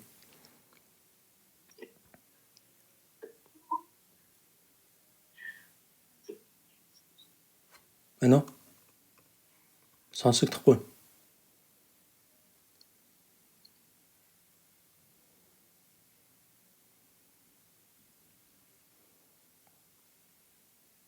Одоо эднэрийн чинь нэг орогийн интеграл маягтай юмнууд гэж бодож болно шүү дээ. Тиймэрхүү юм ерөөсөө баг бичээгүй юм шиг байна. Одоо жишээлбэл энэ дээр ингээд харагдаж байна л да. Энэ rho гэсэн нэг юм байж байна. Тэгсэн энийг нэг юмар үржүүлээд тэгээд интегралчсан байгааз. Энэ юуны электроны хоорондын түлхэлцэл дээр бас рон ингээ байж байна тийм үү. Тэгээд энийг нэг юмар үржүүлсэн байгааз бас энэ тэгтээ тэр үржүүлж байгаа юм тэр чигээрээ интеграл байна л да. Тэгээд энэ гарсан байна тийм үү. За энэ дээр бас л тэгж хэлж болно. Рогийг гаргачих юм бол 3-2 гэсэн зэрэг байна тийм ээ. Тэрнгээр рог үржүүлээд ингээд интегралчсан байна. Гэх мэтчлэн өөрөөр хэлбэл роо гэдэг чинь өөрөө нягтан нөгөөх нь болохоор тэгэхээр чинь юу гэсэн үг вэ гэхээр энэ нэг хэмжигдэхүүний нягтан гэсэн үг болж таарна шүү дээ. Одоо нягтаас хамаарад тухайн цэг дээр энэ хэмжигдэхүүн ямар байх вэ гэдгийг бодоод тэгээд тэрийг ороогоор үржүүлээд тэгээд интегралчлахаар энэ хэмжигдэхүүн гарч ийн гэсэн үг тийм. Тэгэхээр тэрэнд нэг тэмдэглэгээ оруулах гэдэг. Одоо тэгэхээр тэрийг нь бид нэр эпсилон гэдэг энэ нэрлэлсэн байна. Тэгэхээр энэ ийм байсан гэж бодъё л доо. R тэгээд эпсилон өөрөө ороогоос хамаарна. Тэрийг нь одоо яаж бичих вэ? Орогийн дээр нь бичиж. Тэгээд энэ бас нэг R-ын функц гарч ирнэ. Тийм ээ. Ийм маягтай. Тэгэх юм бол нэг жишээ эпсилон B88 гэдэг жишээ авч үзэх юм бол тэр эпсилон болохоор ийм байна. За рогийн 3-1 гэж байна. Рогийн 3-1 гэдэг чинь яг нөгөө S хэлбэр шүү дээ. S дээр бол энэ эпсилон энэ дээр бол LDA гэж. LDA энэ болохоор яг рогийн 3-1 байгаа. Тэгэхээр энийг жоохон зассан гэсэн үг. Рогийн 3-1. За нэгээс хасах нь бета x квадрат хуваах нь нэг дээр нэмэх нь 6 бета. Бета гэдэг нь нэг тогтмол зүгээр сонгож авсан нэг тогтмол. X нь болохоор орогийн градиенттай холбоотой юм байна. Орогийн градиентийн модулыг хуваах нь орогийн 3.4 гэсэн юм. Тэгэхээр энэ нөгөө эпсилон зөвхөн ороогоос төдийг орогийн градиентээс хамаарсан юм болчих чинь тийм ээ. Градиент гэдэг чинь одоо ороо гэсэн функц тухайн цэг дээрээ хэр зэрэг өөрчлөгдөж байна гэдгийг зааж байгаа шүү дээ тийм ээ. Тэгэхээр энэ нэг жоохон бүр нэг локал ганцхан цэг дээр биш тэнийхээ эргэн тойрныг нэг жоохон мэдэрнэ гэсэн үг тийм. Тиймэрхүү маягтай юм болчихж байгаа. Вариацийг яаж олж байгаа вэ гэж юу? За энэ GGA гэж юм байна. За би нэг юмны вариац авч үзүүлэх үү. Энийн вариацыг авах уу? Энийн вариацыг биш шал өөр юм байна. Биш тэр чинь болохоор зүгээр одоо disperse гэж ярьдаг юм байгаа ш тийм ээ. Variance буюу disperse. Бид нар болохоор вариац гэж ярьж байна. Вариацыг авч байна. Вариац гэхлээр ийм юм байгаа. За энерги энэ ороогоос хамаардаг нэг юм байжээ гэж бодъё. За энэний вариац гэж юу юм бэ гэхлээр ингэж бичнэ. Ороогоо би жоохон өөрчилчихье. Ороо дээр нэмэх нь эпсилон eta гэдэг тийм үү. Энийг би эпсилон маш бага тоо гэд энэ y нөгөөд биднэрт одоо y-ийн хэлбэр нөгөөдсөн байгаа ш нэг интеграл ч юм уу юу ч нэг юм байж байгаа. Тэгээд энийг яаж бичих вэ гэхлээр мэдээж эпсилон маш бага болвол энэ тэгээд y маань өөрөө тасралтгүй юм байсан бол эпсилон маш бага бол энэ y роотой маш ойролцоо юм байна тий. Тэгээд энийг одоо эпсилонгийн нэгдүгээр ирэмбээр яаж засвар хийх вэ гэдгийг нь харж байгаа. Тэр засварыг нь л ерөнхийдөө вариац гэж нэрлэдэг. Яг уламжлалтай адилхан. W үржих eta тийм үү мэдээж eta-гаас бол хамаарах хэрэгтэй. Тэгээд эпсилонгоос шугаман хамаарсан W гэдэг нь нэг юм байгаа. За энэ дээр энэ юу юм бэ гэхлээр энэ W гэдэг юм маань өөрөө eta-д шугам байдлаар үйлчилдэг юм гарч ирэх юм. Энэ W гэж байгаа юм чинь. Тэгээд тэр үйлчлэлийг нь би энэ дундаа цэгтэйгээр бичсэн байгаа. За ерөнхийдөө ийм гарч ирнэ гэсэн үг. Одоо жишээлбэл y тоо байх юм бол энэ орогийн би ийм баган вектор гэж бодъё л да хэдэн элементтэй. Тэгэх юм бол мэдээж eta нь бас тийм хэдэн элементтэй баган вектор байна гэсэн үг. Тэгэхээр энэ баган вектор дээр шугам байдлаар үйлчилдэг юм гэдэг чинь W нь өөрөө ийм мөр вектор гарах хэрэгтэй гэсэн үг. Энэ ерөнхийдөө бол бид нар градиентийг л яриад байна л да. За тэгээд цаашаага эпсилонгийн өндөр ирэмбийн засварууд гарч ирнэ мэдээж.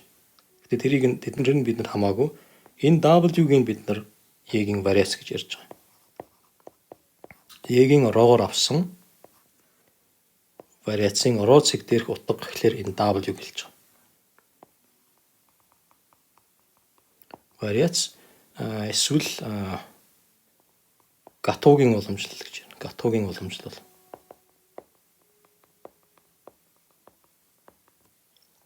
Яг математик тодорхойлт нь бол гатуугийн уламжлал.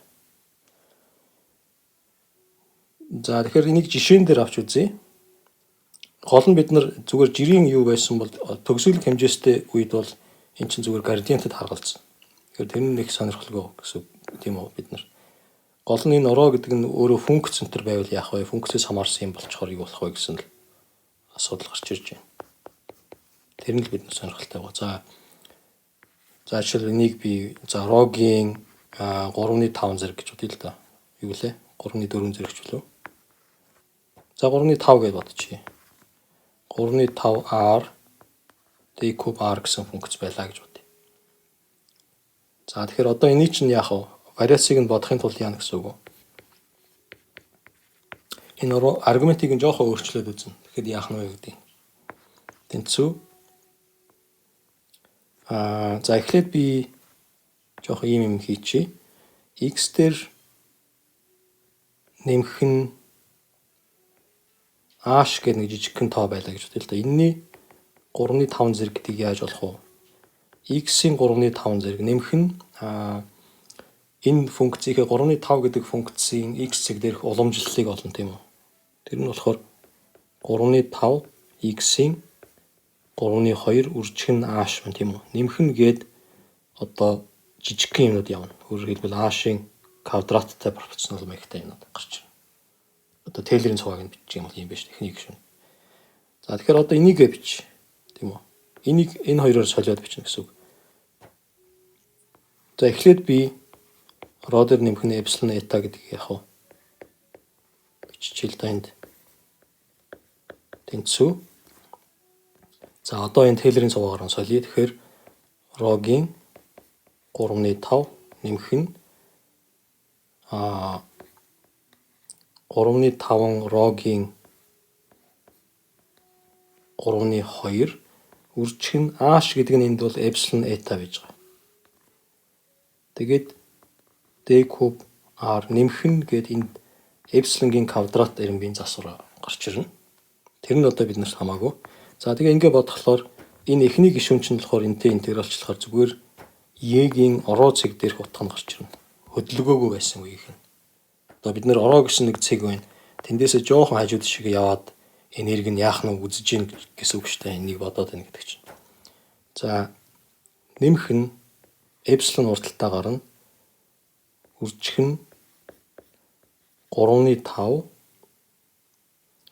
интеграл rho 3.2 r eta r d куб r нэмэх нь o эпсилон квадрат гэсэн үг. За тэгэхээр одоо энэ дээр нөгөө w гэдэг юм маань хаана байна вэ гэхлээр энийг бид нар юу гэж ойлгох вэ гэхээр эн чинь w гэдэг юм eta дээр үйлчилсэн үйлчлэлийг нь ярьж байгаа. Шугам байдлаар үйлчлэнэ гэж штэ. Тэгэхээр w гэдэг юм нь өөрөө юу юм бэ гэхлээр 3.5 тэгээд энэ rho гэсэн юу вэ штэ. Ийм юмар юмтай eta-г интегралчлах гэсэн тийм үйлдэл бол штэ. Энэ w гэдэг. Тэрийг бид нар яаж бичих вэ гэхээр зүгээр ингэж биччихнэ. WR тэнцүү 3.5 rho зүгээр л юм функц тий. Зүгээр юм функц. Тэгээд энэний үйлчлэлийг нь бид нар энэний eta дээрх үйлчлэлийг нь яаж ойлгох вэ гэхээр энийг eta-гаар үржүүлээд интеграл авах нь болохоор энэ w-ийн үйлчлэл гарна гэж байна. Тэгэхээр энэ нь өөрөө энэ манай юу болчлоо шүү дээ. Одоо бидний ярьдгаар вариац болчлоо тийм үү?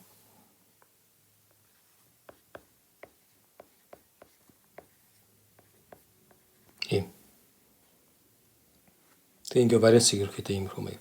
Уламжлал боддогтой адилхан. Тэгээ ингээд та нар жоохон бодоод үзэх юм бол шууд бичиж ингэж бичихгүйгээр шууд бичиж болох нь харагдаж байгаа. Ингээд ийм урт тооцоо хийхгүйгээр.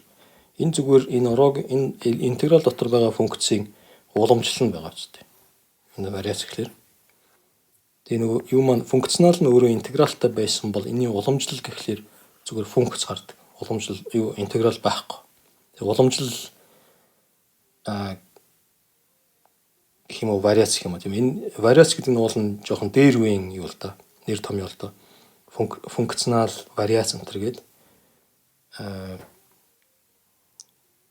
яг үндэ бол за функц гэж байна тийм үү функц гэдгээс бид нар уламжлал гэж ярьдаг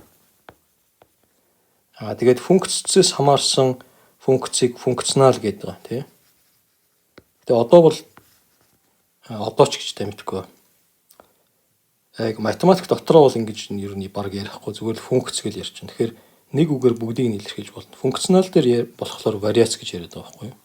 Яг үндэ бол энэ чинь уламж зүгээр л функцийн уламжлалтай адилхан юм байхгүй юу? Энэний аргумент нь функц байлаа гэдэг энийг өөр нэрээр нэрдээд байгаа. Тэгэхээр энийг вариац гэж нэрлэе гэдэг өөр болсон. Дээр үед энэ хоёрыг ялгах хэрэгтэй байсан учраас ингээд өөр нэрээр үлдсэн байна.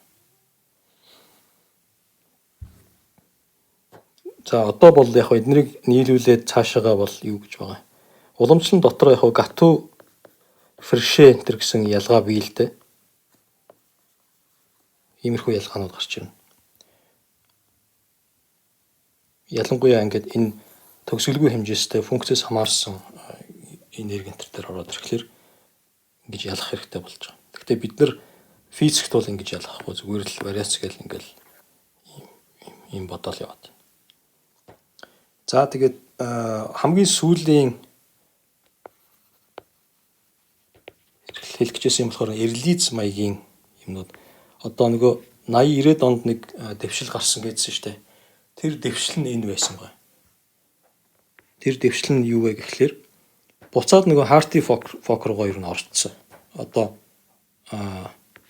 яг Hartree Fock биш гэхдээ Нягтын функционалыг Hartree Fock-тэй эрлизжүүлээд нэг юм гаргацсан. Тэгсэн чинь тэр нь айгүй нарийн ажиллаад энэ одоо энэ нягтын функционал дээр та нар харсан байх тийм үү? Энэ дээр ерөөсөө тийм дандаа локал энтер юм аваад тэгэхээр мэдээж хурдны хувьд бол сайн компьютер дээр хийхэд хурдан ажиллана гэсэн үг. Гэхдээ наривчлал нь багасаа явчихна. Одоо юун дээр Hartree Fock дээр чинь жишээ нь K гэсэн солилцооны харилцаа үйлчилсэн байгаа. Тэр харилцаа үйлчилсэн чинь глобал юм байгаа шүү дээ. Бүр холын юмнуудыг авчирж яадаг. Одоо энд байна тийм үү? Энэ функцийг аваач шууд өөр нэг функцээр интегралч үржүүлээд интегралчлагдсан тийм юм байж байгаа.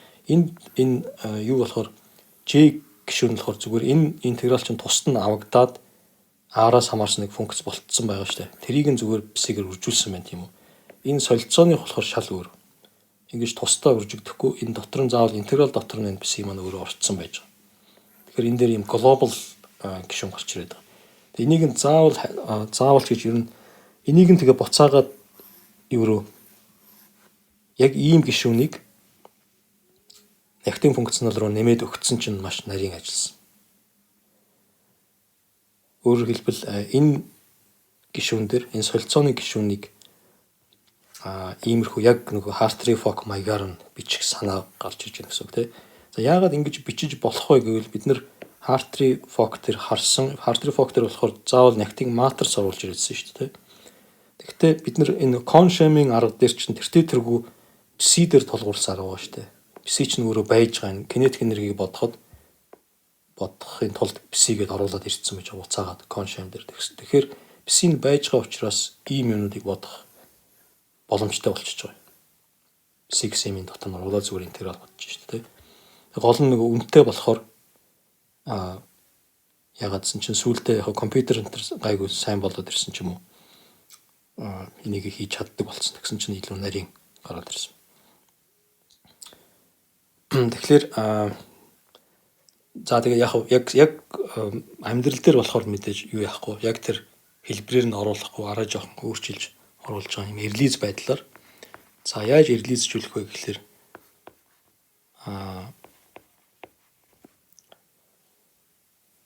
нөгөө локал нягтын ойролцоол байгаа шүү дээ тийм ээ. Тэрийг аваад энд нөгөө нэг Dirac-ийн орж ирж байгаа гэсэн үг тийм. Dirac-ийн хийсэн.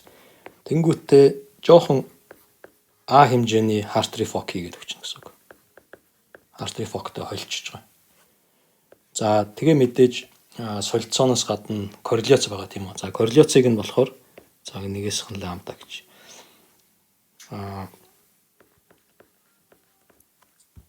Локал нягтын корреляц нэмэх нь ламда гээд GGA корреляц ингэ нэмсэн. Иймэрхүү маягтай. Ерөнхий хэлбэр нь тийм үү. Энээс өөр мэдээж янз бүр заавал GGH биш өөр янз бүр юм холж болно гэсэн үг. Тэгэхээр иймэрхүү маягтай юмнууд одоо хүмүүс хийгээд байгаа гэсэн үг.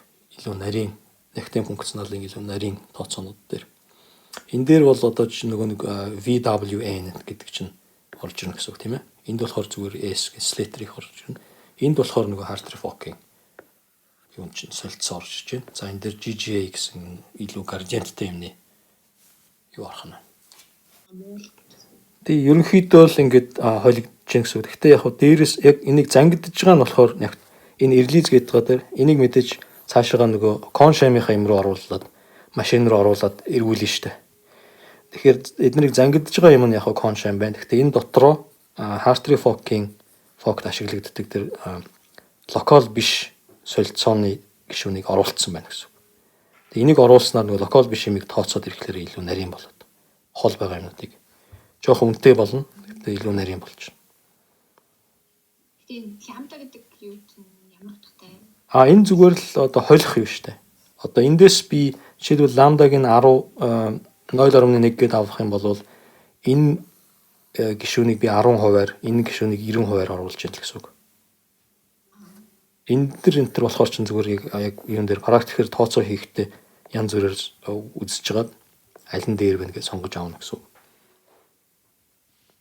Тэгээд тооцоо хийдэг програм одоо иймэрхүү энэ төр тооцоо хийдэг програмууд гарцсан.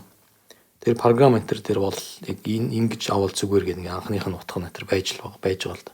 Тэр утгаар нь хийж үзээл. Абинишо гэдэг чинь Абинишо гэдэг чинь юу штэ? Яг дээ.